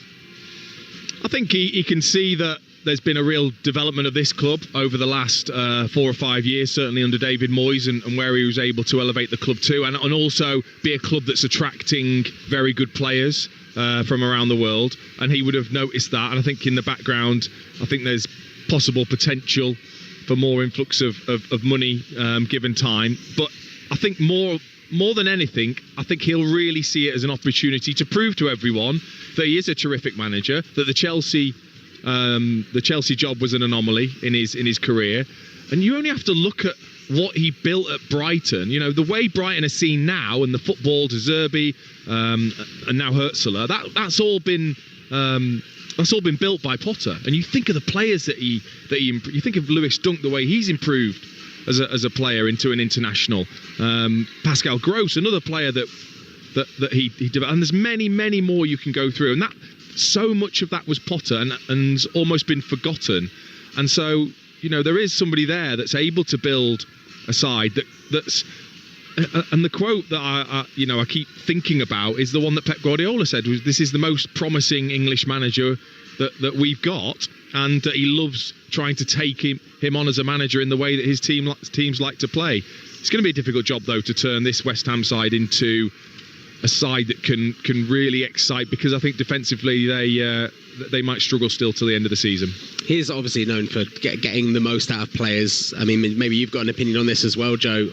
Which players in the West Ham squad do you think that he maybe needs to work on more and see them find their own potential that they've maybe been slacking a little bit under Lopetegui? Well, I think everybody's agreed that recruitment was at best patchy over the course of the summer at West Ham United, so there's an obvious place to start. But you can see, and look, 2 games in, 9 days into his managerial career here, nobody would say that he's turned Lucas Paquetá's form around. But the early signs are good. A goal in each of the 2 games that Graham Potter has managed for Paquetá so far. And I think what he has developed maybe is an understanding of the kind of manager that somebody like Paquetá, obviously a player with a lot of potential, needs. He's somebody who needs to feel how important he is to the team. That's what Graham Potter said about Paquetá earlier this week. And I think he might bring a slightly more human touch, you might say, than the previous head coach. There were reports of rows between Lopetegui and Todibo, Lopetegui and Kudus, Lopetegui and Areola. He made numerous half-time substitutions. Some of his half-time appraisals of players were overly critical. That was one of the messages that was coming out of the West Ham dressing room. So maybe that slightly more human touch, that better man management will help get the best out of some of these West Ham players. And I think even though they do obviously need a striker, doesn't half of the Premier League, though, that being said, even though they obviously need a striker, it is a team that should be doing better than 13th in the Premier League. Yeah, a couple of places below them, the visitors, Crystal Palace. Feels like, for me, Dean, they're just inconsistent. Not enough wins, only 5 wins this season. Yeah, but they've really picked up recently. They've had a good run of fixtures. I think the Chelsea result in particular was important for them to show that strength in their defensive side of the game, because they've got exciting players. They have now. With Eze fit, everything goes through him. Sarr, Mateta, Munoz. They've got these really exciting players with the structure that now seems to be in place with the back three. Actually, if you're a Palace fan, I think you should be really looking up and excited to watch your team at the moment. Well, look, we'll talk more about both sides, West Ham versus Crystal Palace, here at the London Stadium from 3 p.m. It's goalless in our commentary game in the Championship. Cardiff City versus Swansea City at the Cardiff City Stadium, alongside former Luton Town striker Sam Parkin. For second half commentary, it's your commentator Ian Danter here on Talksport 2. Thanks, John. Welcome back to the Cardiff City Stadium. You aren't the Luton striker, you are ex-Luton. I mean, you haven't just re-signed for them, Sam. No, I haven't. No. Unfortunately, I wouldn't be someone to turn to get them out of this current predicament, that's for sure. Just checking. Yeah. Your mind plays tricks sometimes. No changes, it would appear, at half-time. There was a change forced on Cardiff in the first half, where Callum O'Dowd went off injured and Joel Bagan came on to replace him. And Cardiff get us underway in their blue shirts and socks with white shorts. They'll be attacking the Canton stand to our left in this second half on Talksport 2. Swansea in all white, heading for the family stand to our right. That's where the Swansea fans are situated, behind that goal away to our right-hand side. Let me quickly run you through the teams. For Cardiff, Anik in goal, and then it's Rinomota, Gutas, Darland and Bagan, Chambers and Rawls, Tanner, Robertson, Ashford and Robinson. For Swansea, Vigouroux the keeper, Key, Cabango, Darling and Timon, Franco, Grimes and Allen, Ji-sung Yom, Cullen and Ronald. And Swansea have a throw in their right back position that Josh Key is going to take. Remember, the only goals elsewhere in the EFL in the lunchtime games have come at Blackpool, where the Seasiders lead Huddersfield 2-0 in League One. No goals in the 3 Championship games, nor in either of the games in League Two. I'll keep you bang up to date, and with what's happening at St James's Park, where Bournemouth led at half-time at Newcastle United by 2-1. Early cross into the area for Cardiff, setting in Callum Robinson. What a start to the second half. Callum Robinson back in the side, back amongst the goals, and Cardiff City lead in the South Wales derby. It's only taken them just over a minute after the restart to hit the front, but a clinical finish from Callum, and it's Cardiff 1, Swansea 0. Yeah, just a hopeful ball in from the left-hand side, but 2 brilliant touches from Callum Robinson. The first one takes it away from his marker. I think it's Cabango, the Swansea defender, who's the nearest player to the goal scorer. It's just put in from the left. The touch goes away from goal almost, but it goes square, and then he directs it through the legs of Harry Darling. It is over the head of Cabango. Darling doesn't close him down, and he directs it perfectly across the goalkeeper, beyond Vigouroux's dive into the far corner. He's nowhere near it. It's a really tidy finish from Callum Robinson. Lovely stuff. Well, that's 4 in 4 for Callum Robinson, even allowing for the suspension that saw him sit out a couple because of the red card he picked up on New Year's Day against Coventry. That's his 9th goal of the season, and he scored in 2 successive South Wales derby. The goal he scored at Swansea in August snatched a point. This one's given the Bluebirds the lead, and what an atmosphere around the stadium now. Limbs at the Canton end when that went in, and now Swansea have got to find a different way of getting in behind this Cardiff side, because Jack Anik did not have a save to make in that first period, and we were talking about that at half-time, Sam Parkin. Yeah, I mean, exactly how Cardiff would have wanted it, get their nose in front, and now they can just sit in and frustrate Swansea. Listen, as good as that finish is, why Harry Darling has stood off him there. When the ball evades Cabango and Callum Robinson takes the touch, he takes the touch square. He's not even facing the Swansea goal. If Darling goes and engages there, he can't get the shot away. He wouldn't get the shot away. He'd have played backwards. So I think that's a mistake from Swansea centre half. Nevertheless, what a finish from Callum Robinson, low and true into a corner where Vigouroux just couldn't get anywhere near it. I think when you're taking the touch there, you're not even thinking about getting the strike away. I think it's because... Well, he's encouraged to take the strike because of the absolutely. lack of If the centre-half comes with you there, Robinson probably just pins him and sets back the way that he's facing. I think because of the lack of intensity from the opposition there, he thinks, you know what, I'm going to swivel and hit this. And that's the first choice Swansea centre-halves that Sam's talking about. They're back in the starting lineup together again as a partnership this afternoon. But Cardiff have the advantage. 4 minutes gone, second half. Cardiff 1, Swansea 0 on Talksport 2. Quite often you see, when you see the replays, you think, oh, there's someone else in his eye line, or there's another player that Darling's worried about. There's not, so he's backing off there to block the shot probably.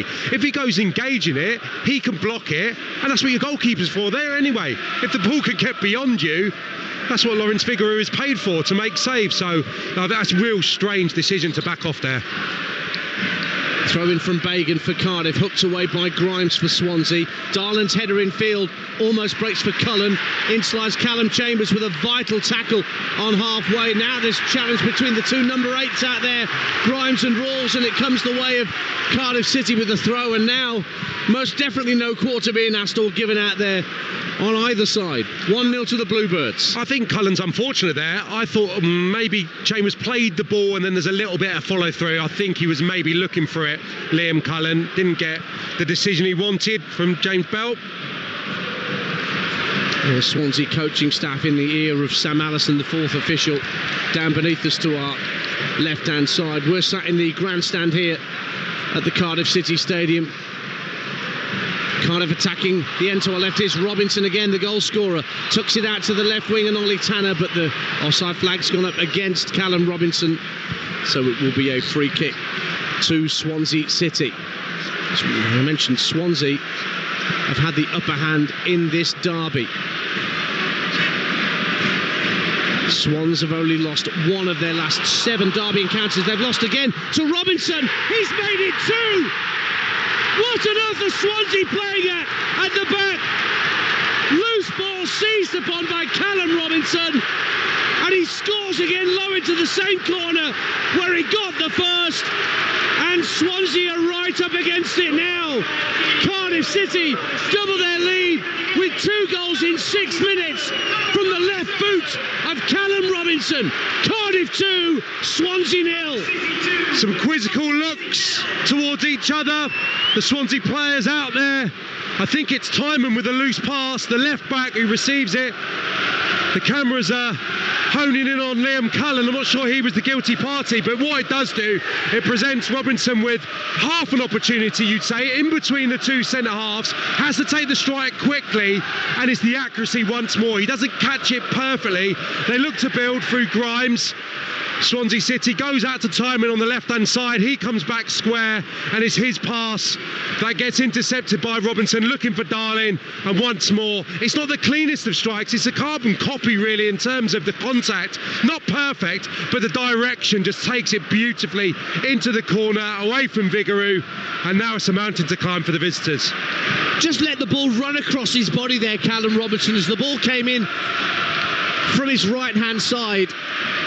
And again, Darling didn't really close down the spaces as much as he possibly could have.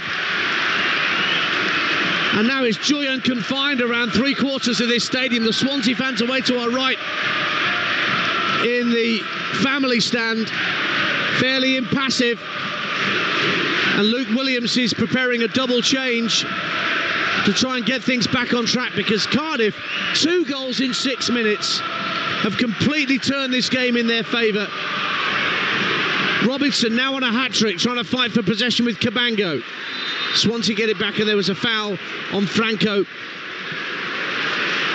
from Joe Rawls. And the change is being readied down beneath us for Swansea.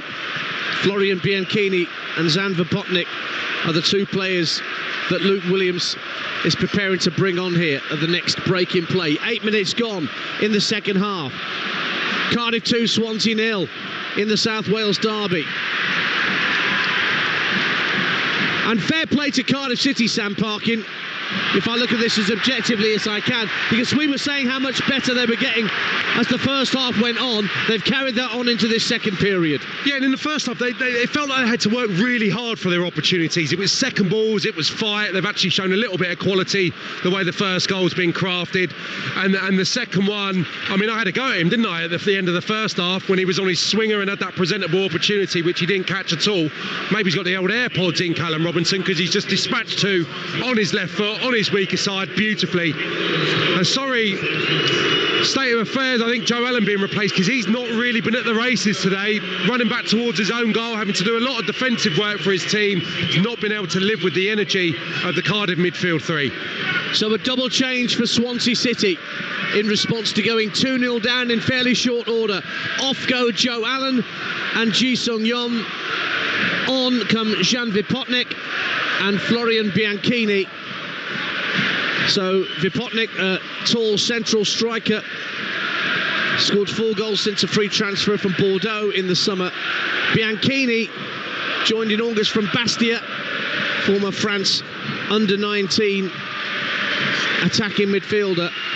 So we'll see how that affects the shape of Swansea. But again, you were saying, Sam Parkin, did Swansea need a third midfielder in there? Yeah, central midfield, so that the shape will definitely change. Ronald's gone out onto the left-hand side for the moment. Bianchini on the right. Vipotnik through the middle, and Cullen playing as a 10.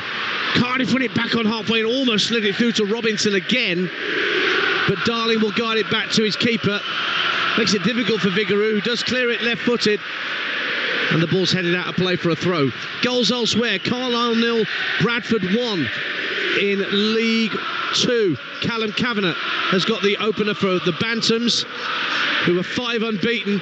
Blackpool 2, Huddersfield 1. Joe Taylor gets a goal back for Huddersfield at Bloomfield Road. Let's quickly get team news from our 3 o'clock kickoff. The London derby at the London Stadium. West Ham Crystal Palace. Joe Shedden's got the details. And one change apiece for West Ham. Cresswell replaces Soler, who drops to the bench. Kamada in for the Il Lerma for Crystal Palace. Thank you, Joe. Dean Ashton will be alongside Joe Shedden. So stay on this frequency after this game's done, and you'll get another exclusive commentary on Talksport 2 this Saturday afternoon.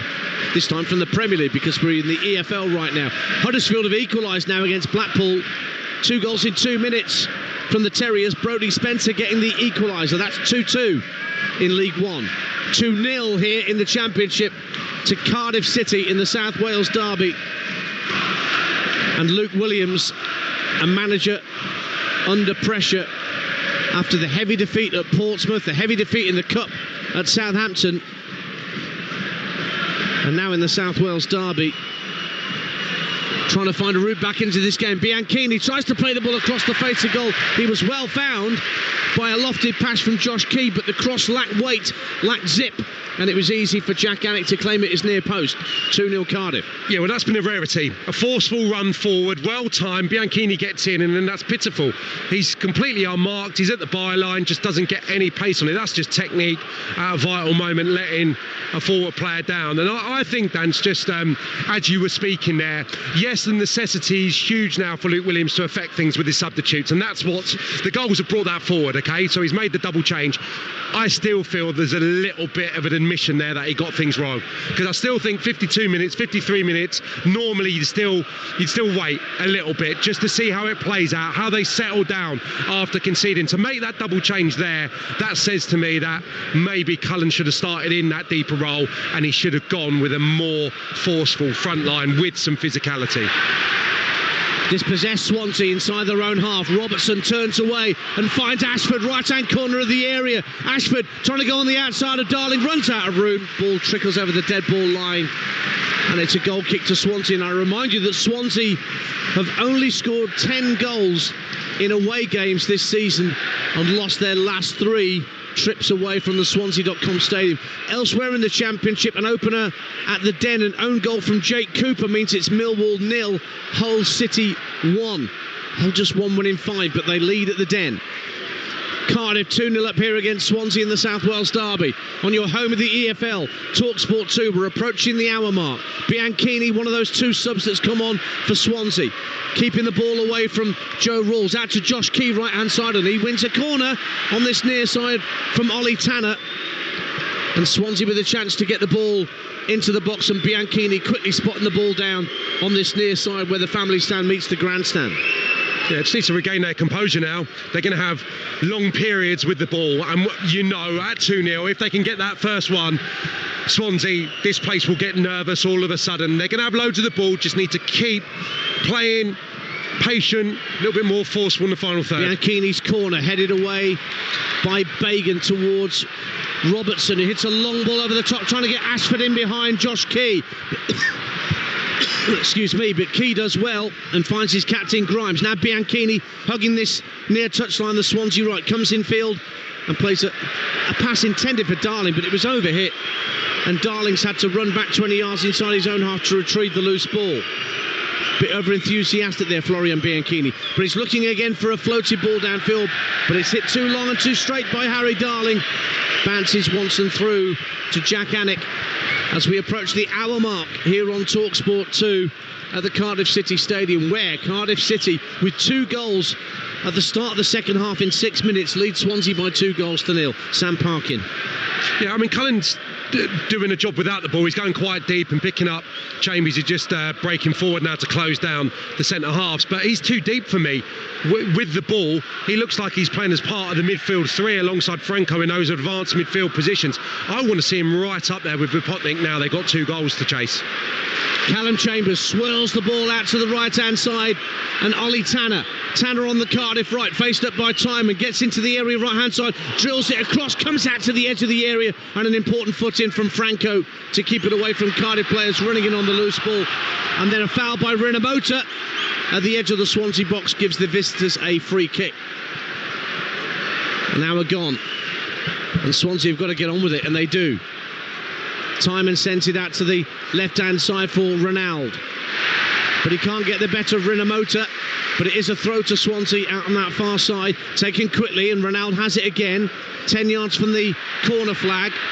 Thought he was being fouled by Rinomhota.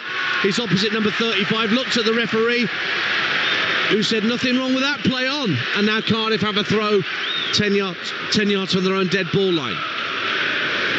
Yeah, the atmosphere has just gone up a notch. I think a goal does that, 2 goals, inevitably the place is absolutely jumping, and it's very difficult for the Swansea players to get their composure, I think, back after such a hellish start to the second period. I thought a good chance or a good run or a good tackle would have got the home side up. You can imagine what 2 goals does in quick succession. The place is absolutely jumping, and all of a sudden it's like a hot potato, the football, for the Swansea players. So somehow they need to wrestle back a semblance of control, of a bit of relaxation, and just start playing a little bit more possession football just to play their way back into this contest.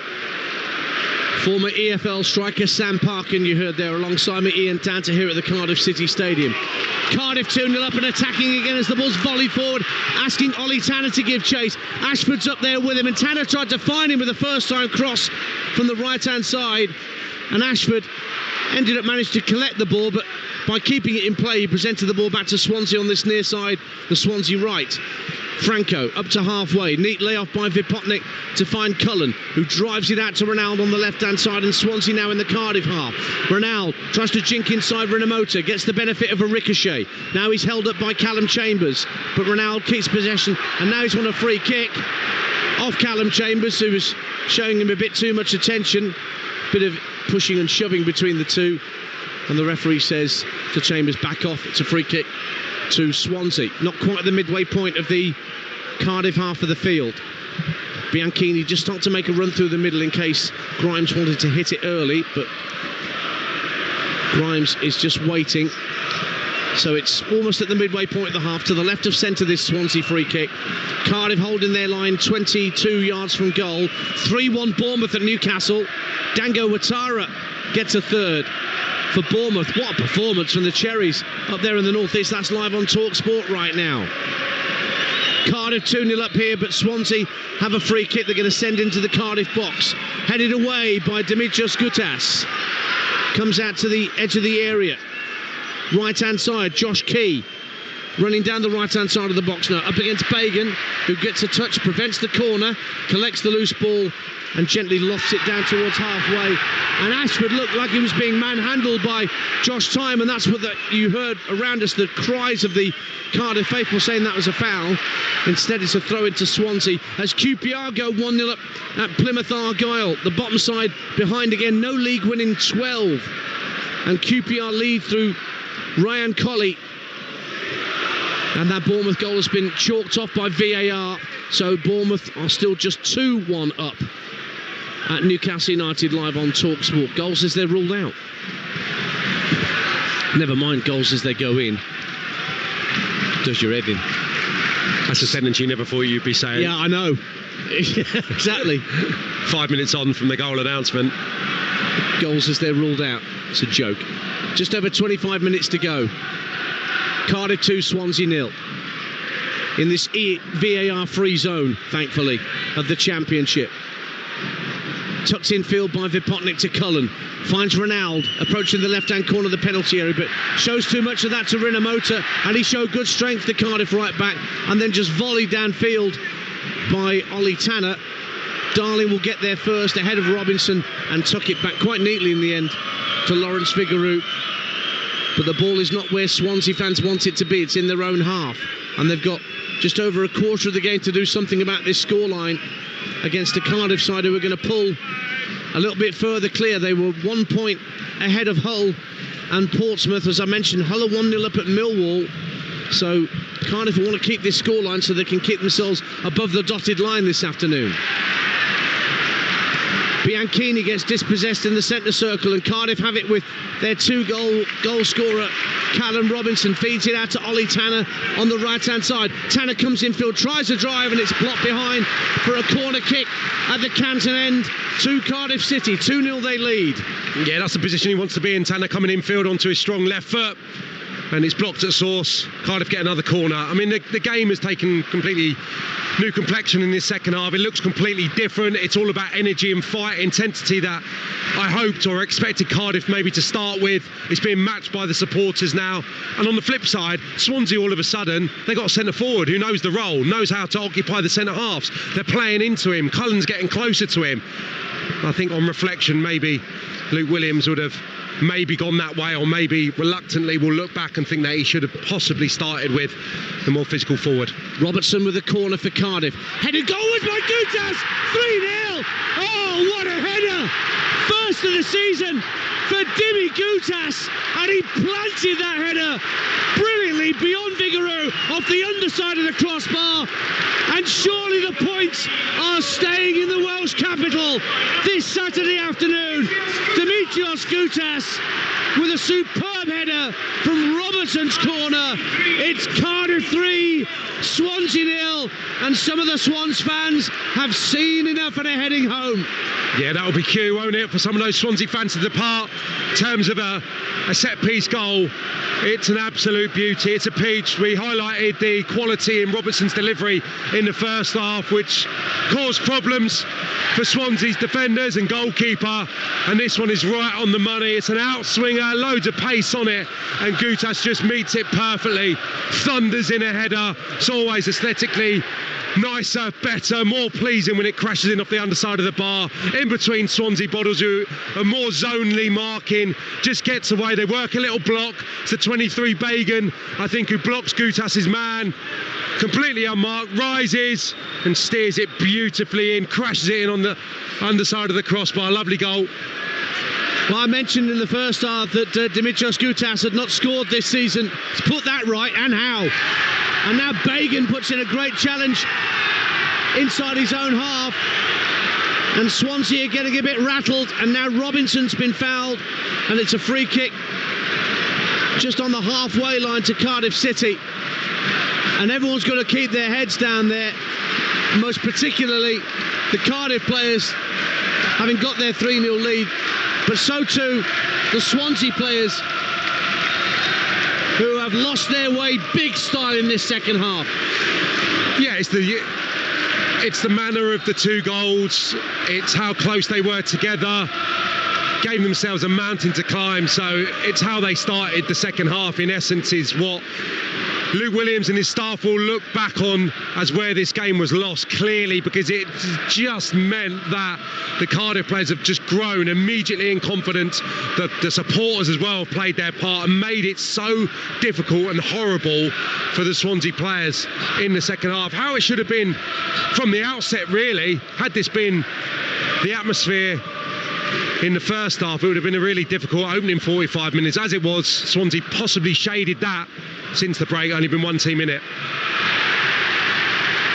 And once again, Cardiff win the ball back strongly through Ashford. Now Rawls on halfway, plays the ball through the middle. Robertson trying to get onto it, but the ball just skims away from him and through to Vigouroux. So Cardiff, as things stand, are going to go up to 20th. On to 27 points. Hull are winning as well, so they'll stay 1 point behind the Bluebirds. Luton will drop in to the bottom three because of these two teams winning. Luton Town are at home to Preston this afternoon. Remember, Adrian Durham will take you around the grounds with goals as they go in from Premier League and EFL. But Joe Shannon here on Talksport 2 will keep you updated with goals around the country during our exclusive commentary of West Ham United against Crystal Palace from 3 p.m. Just over 20 minutes to go at the Cardiff City Stadium. 3-0 to Cardiff, as you can probably imagine from the noise, the positive noise that's ringing around the Cardiff City Stadium. What have Swansea got in response with just 20 minutes to play? Here is Josh Tymon out to the left wing. Here's Ronald skipping infield, lifts the ball into the box. Josh Key at the far post, heads it wide. Big chance for Swansea to get back into the game.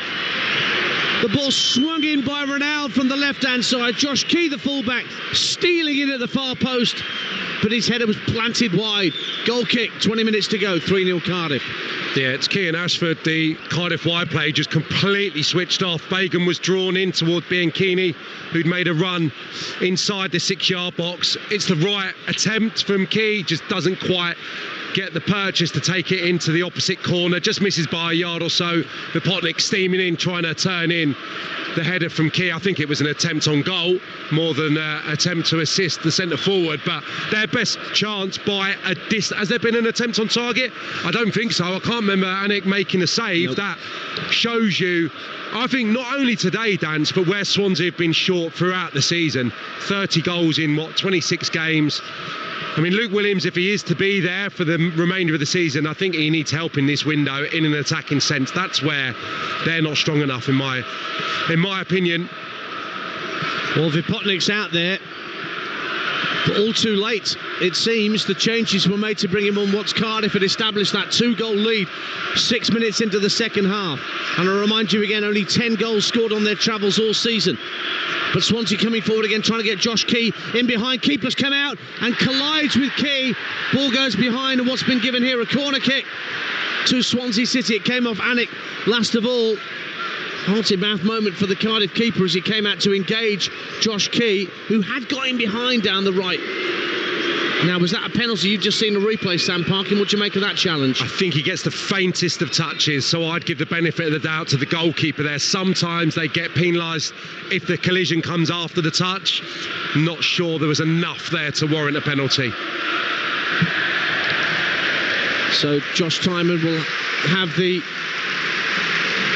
corner kick from this near side. The Swansea right, be a left-footed in-swinger. Omar Reese's Blue and White Army is the song. Swansea's corner, 3-0 down. It's rolled in short to Cullen. Gives it back to Bianchini. Tries a first-time cross, blocked by Rinomhota. Cardiff thump it forward to halfway, but Grimes is there first. Onto the second ball, quick as a flash was Alex Robertson. Flicks it in field to Robinson. Gets it back from Rawls. Good 1 and 2 touch football from Cardiff. And then sent forward by Rawls, asking Ashford to give chase, but Cabango will get there first for Swansea and tuck it back to his goalkeeper. Rules is too experienced to get bogged down in taking the mickey there. He'll have expected someone to get clattered, so he just turned it down the side, just as the Swansea players were probably getting ready to steam into a challenge. Ronald getting down the left-hand side for Swansea, forcing Rinomhota to tuck it out for a corner in front of those Swansea fans, and Swansea have only got 17 minutes left to do something about this 3-0 scoreline they are currently being beaten by. On Talksport 2, your home of the EFL. More EFL action tomorrow. Leeds, Sheffield Wednesday at lunchtime in a Yorkshire derby. The South Wales derby definitely going the way of the Bluebirds. Corners headed out as far as Matt Grimes. Brings it down to the centre of the half. Shovels it out to Bianchini. Left-hand corner of the box. Cross comes in. Headed behind for another corner kick. Came off, I think, Jesper Darland, who got the final touch. And there'll be another corner kick, but this time on the near side to us, where the grandstand meets the family stand. Ruben Colwill and Manasiopsis going to be coming on shortly for Cardiff City. But a corner kick first of all. Taken in and headed off the line by Callum Robinson. I think it was Ben Cabango that got his head to it. And Callum Robinson on the goal line kept it out. It's another corner in quick succession for Swansea City, to be taken again by Bianchini, right-footed out swinger. And it comes from him, looking for Darling to get the header. It's blocked away, and there was a push by a Swansea player in the box, and that will allow these changes to be made by Omar Risa, and there's going to be a change for Swansea as well. But first things first, Josh Keys making way for Kyle Norton for Swansea City, and that's a like-for-like switch, fullback for fullback. And we're about to see who the two Cardiff players are coming on for. And the first change, we see Callum Chambers making way for Manolis Siopsis. He missed out in the game against Watford in midweek, Siopsis, through illness. But he's coming on as a substitute for Chambers, who's put in another good solid performance in defensive midfield. Sam Parkin. Yeah, he did some really good stuff, especially before the break. He's enjoying his football at the moment. I think he's been, a big part of the improved results recently for them, that switch into midfield. So, yeah, good afternoon to him, and important to get fresh legs in there to just make sure they can see this over the line without a scare. And another like-for-like switch sees Ruben Colwill replacing Alex Robertson in that number 10 position behind Callum Robinson.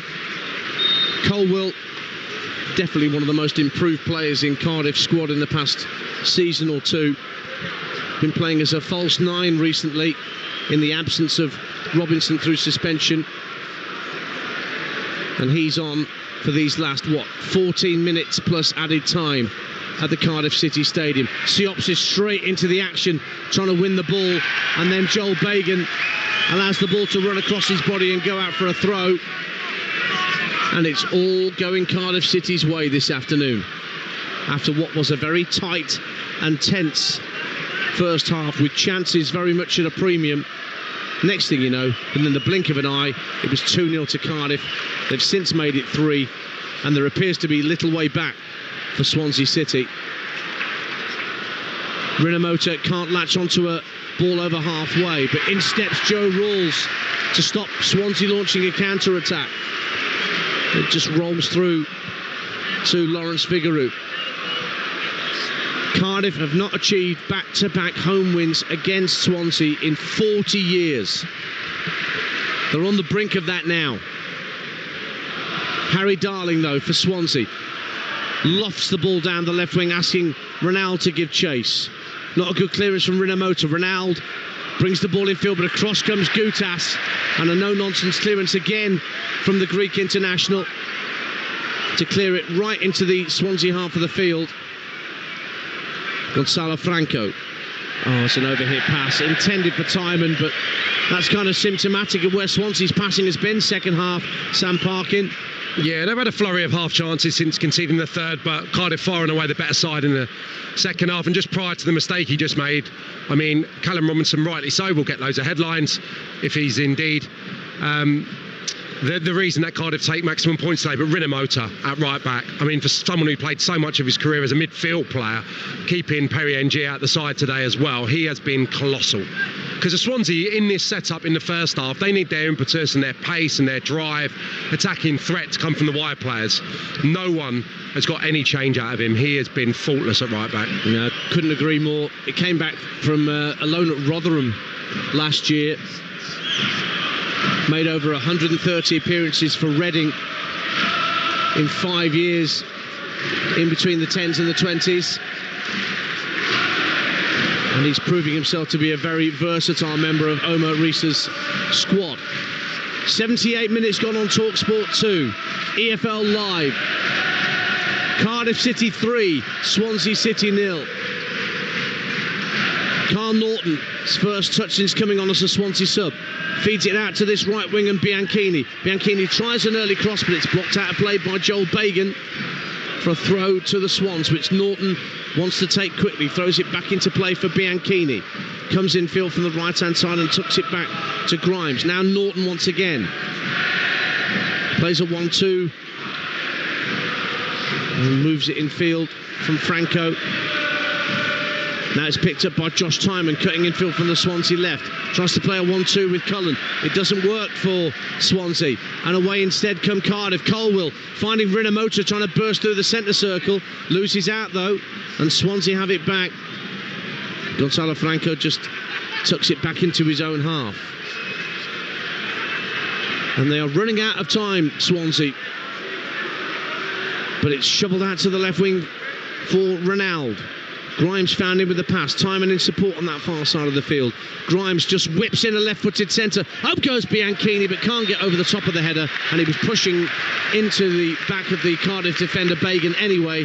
That'll be a free kick to the Bluebirds.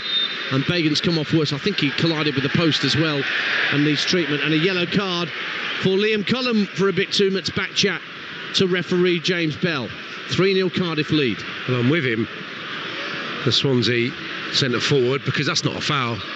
Bianchini's just coming in around the far post. There is a little bit of blood, I think, on Joel Bagan's hand now, as he just tended to his hair, but he's actually heading Bianchini, I think. Yeah, no, he didn't collide with the post. It was a clash on the back of the head of Joel Bagan. But yeah, no foul for me. That was Bianchini just trying to win it legitimately. There weren't hands on the shoulders or anything like that, was there? Now this is a nice time for a debut. Yes, Yusuf Salek, whose 23rd birthday it was yesterday, and as a birthday present he signed a 4.5-year deal with Cardiff City. A young Danish player who's spent time in the Swedish leagues, scored 13 goals in 29 games for the Sirius club in Sweden, and he is going to come on, so is Yaku Mete. I guess that means it's going to deny Callum Robinson the chance for a hat-trick this afternoon, because I'm guessing he's favourite for those to be taken off to allow for Yusuf Salek to make his debut. We'll find out. Don't forget, straight after this game we'll be off to the London Stadium. West Ham United against Crystal Palace, with Joe Shannon and Dean Ashton, your commentary team, in the East End. And they'll keep you in touch with all the score lines developing elsewhere in the Premier League and the EFL. If you want our around the ground service, that's on Talksport from about 2:30 with Adrian Durham and the team, including Troy Deeney and Mickey Gray this afternoon, with reporters stationed at all the key games around the country. And then tomorrow, it's the little matter of a Yorkshire derby between Leeds United and Sheffield Wednesday. Swansea's next game is live on Talksport 2.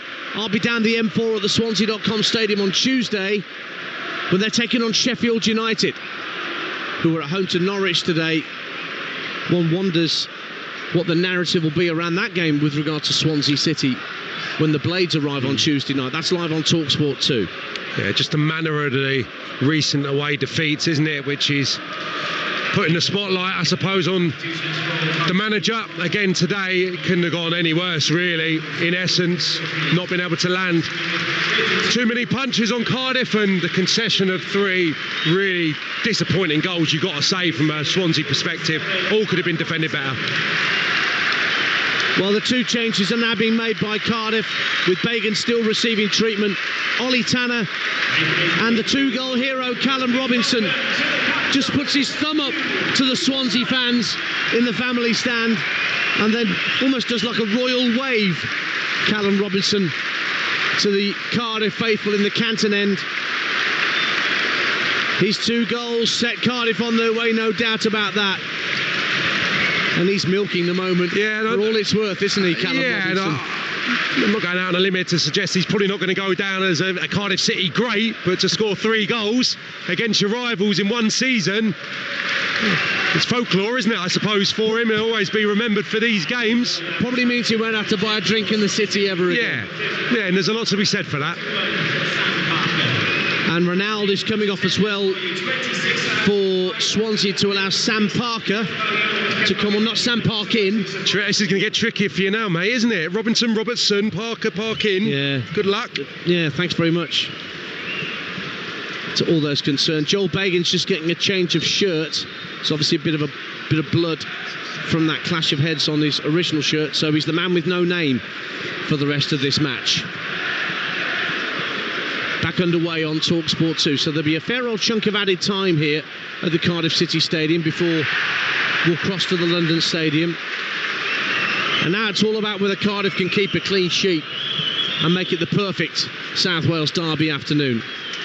That, I'm sure, will be the word from Omar Risa and Darren Pearce to the Cardiff players. Siopsis can't keep the ball in play on the far side, so it is a throw to Swansea City. Bagan is being allowed back onto the field, having had his head strapped up with black strapping. Never makes the hair look any good like that when it's all strapped up. But it's precautionary, and he appears to be absolutely fine. Other than that, here's Cabango for Swansea. 5 minutes of normal time to go. Finds Parker on the right-hand side. His first involvement since coming on for Ronaldo. Parker tucks it infield to Norton. Goes for a return down the right-hand side, but Bagan is going to watch the ball behind for a goal kick. That's clever defending from Joel Bagan against the young Swansea substitute.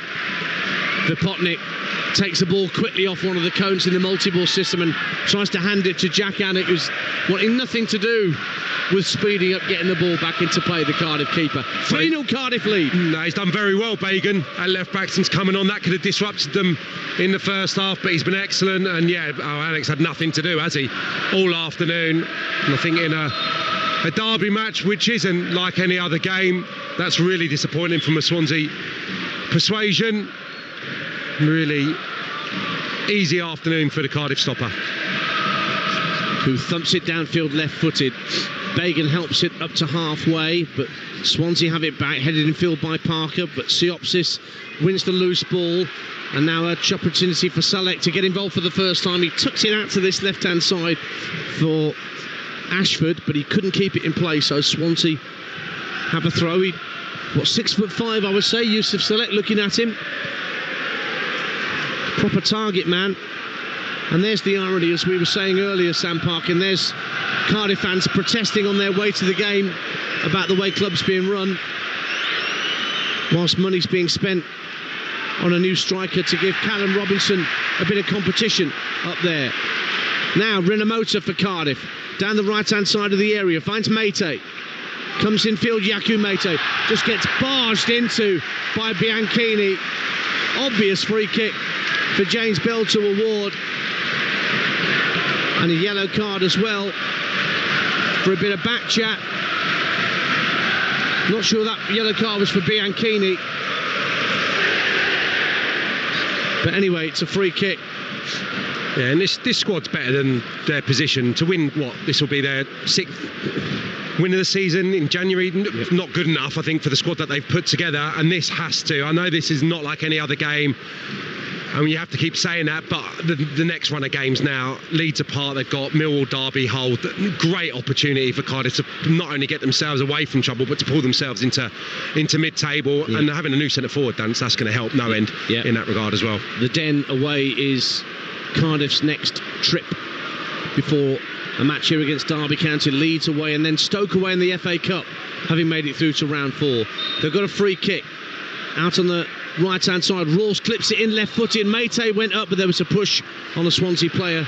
It'll be a free kick to Swansea. Oh, there's a bit of afters going on inside the area. Bit of a pushing and shoving match. Bianchini getting involved, and now 10 or 12 players pushing and shoving inside the Swansea penalty area, and James Bell's got to sort this out. Yeah, I think it's Darland initially who goes to ground. I'm not sure entirely who the Swansea player was that was involved. Maybe Cabango, and Joe Rawls, who knows about this game more than any other out there, potentially straight in, just orchestrating a little Royal Rumble. The two assistants, Andrew Fox and Ian Cooper, have come into the penalty area to chat to James Bell and give him any pointers as to what they may or may not have seen. It's all been broken up, but the official on this near side is speaking to James Bell, who's taking some notes. Whether cards are going to be issued, we'll find out very shortly. He's pointing a finger at Joe Rawls and at Ben Cabango, as rightly pointed out by Sam Parkin. Yeah, Cabango involved in the initial incident with Darland, but then Joe Rawls just instigated the aftermath, didn't he, by steaming in and doing a bit of pushing and shoving. I think Darland was probably guilty a little bit of play acting. In truth, Dance, no punches were thrown. I think he threw himself to the deck due to the confrontation with Cabango, so that's where it stemmed from. So, as we are about to find out how much added time we have here at the Cardiff City Stadium, Swansea take the free kick short. Up goes the board. 5 minutes extra to be played here in the South Wales derby. And we're into that now on Talksport 2, your home of the EFL. Cardiff pulling a little further clear of the bottom 3, although Hull are still winning at Millwall through that Jake Cooper own goal. Puts your old team Luton back into the bottom 3 with their new manager Matt Bloomfield going in, of course, from Wycombe Wanderers. Cardiff win the ball back and pile forward with Yaku Mayte into the Swansea half, plays it out to Rinomhota, still full of running down the right, collects it down by the corner flag, up against 2 Swansea players trying to take the ball off him. He's not won a corner kick as he hoped. It's a goal kick instead for Vigouroux, which he takes short for Cabango. Swansea, as I mentioned, live on Talksport 2 on Tuesday night against Sheffield United. Then they're away at Norwich and at home to Coventry in their following 2 championship games. And much to ponder for Luke Williams. And after that heavy defeat at Portsmouth, they got a draw against West Bromwich Albion, and then the 3-0 heavy loss in the FA Cup at Southampton. How much pressure is Luke Williams under after a year in charge at Swansea City? Will he be allowed to continue with his philosophy and the things he wants to bring as a coach? Ball played down the Swansea right, looking for Parker, but Bagan wins it back. He clips it into the Swansea half, but it's dealt with by Cabango. And then Omar Risa has just been barged into by Franco, and Risa has gone onto the pitch to remonstrate with Franco, and he's going to get booked, I think, the Cardiff manager, because he feels that Gonçalo Franco deliberately ran into him as he ran over the touchline, and the Cardiff manager is not happy at all. And he's actually got his striker Callum Robinson putting his arm around him and calming him down, and he's been sent off. Omar Rees has been sent off, and now he's trying to get at the referee, and he's got to go down the tunnel. Yeah, well, I'm afraid, Dance, that Franco may very well have known what he was doing there. He's been bubbling, Franco, since the start of the second half. I've been keeping an eye on him. He's been getting a little bit frustrated, understandably, and he's probably knocked into the manager on purpose there, but Omar Risa can't do that. You can't go onto the pitch. He just needs to show composure. He's 5 or 6 yards away from the Swansea player, and then he reacts stupidly. He can't come on the pitch. Well, he never touched Gonzalo Franco, but they were very heated indeed, and it took several of his own players to restrain Omarisa, and he's down the tunnel. So the Cardiff manager dismissed, and we played 3 of the 4 added minutes, but there'll probably be a bit more to add on. Ball played straight out of play. And actually, Franco might have been unsettled by that more than anybody else, because he just passed it straight over the touchline.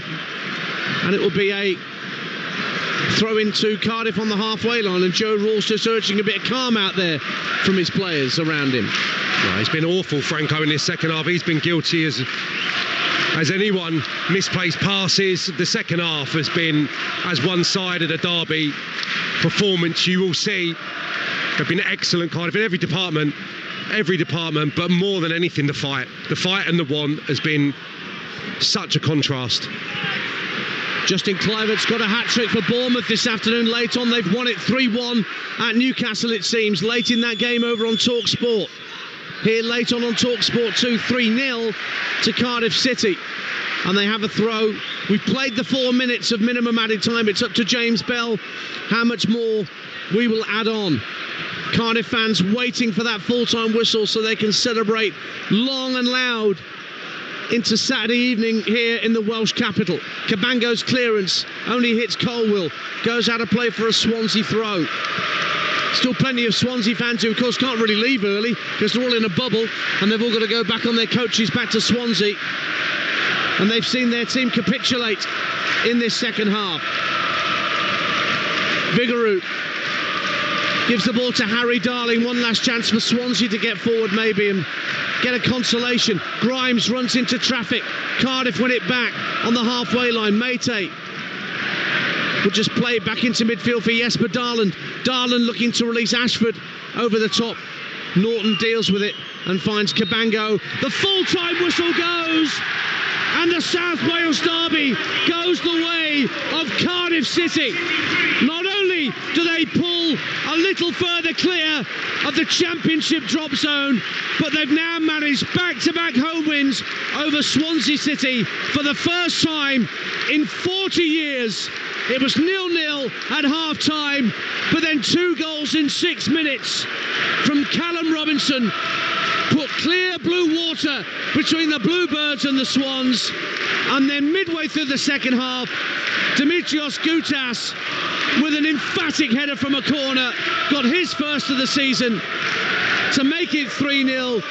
There was no way back for Luke Williams and Swansea City, and one of his position as Swansea manager. Yaku Meite now getting involved with a few Swansea players as they go across to their fans, and the Swansea coaching staff having to go across to get Yaku Meite away from trouble. And it's all getting very unseemly out there on the pitch as Swansea players want to go across to acclaim their supporters for making the trip. But Yaku Meite got involved. There's coaching staff in there, unused substitutes. Not what we want to see. But what the Cardiff fans are happy to see is the scoreline on the scoreboard on the big Jumbotron screen, Sam Parkin, that says Cardiff 3, Swansea 0. Yeah, comprehensive victory for Cardiff. Far and away the better side in the second period. I mean, Swansea have hardly had an attempt across the 90 minutes, which says it all. I think across the season, Dance, that's where they've fallen down, Swansea. They're not potent enough in attack. There's not enough creativity, not enough goal scorers. And for my money, that's what needs to be remedied. They need to change the manager again at Swansea. They need to help him with the playing squad. If that's enhanced in an attacking sense, they got a better chance of winning games. But in that second period, more creative, more aggressive, better intensity, a better plan executed by the home side, and thoroughly deserved to be celebrating tonight. And it's always, for me, a team that's been so comprehensively beaten to be acting in this regard after defeat. Franco was the catalyst for that. That set 2. It was him and Meite that came together. Franco's been like it for the entirety of the second half. So they just need to get off, take their medicine and let Cardiff enjoy their victory. Well, it's only now that the warring factions on the pitch have been separated and the Swansea players are now trudging off the pitch toward the tunnel to our left. Meanwhile, the Cardiff players start their lap of honour around the stadium. They remain unbeaten in 2025. They pulled a little further clear from trouble, and despite Omar Riza's red card late on for entering the field of play, it's all joy at the Cardiff City Stadium for the Bluebirds. The final score here in the South Wales derby on Talksport 2, Cardiff City 3, Swansea City 0.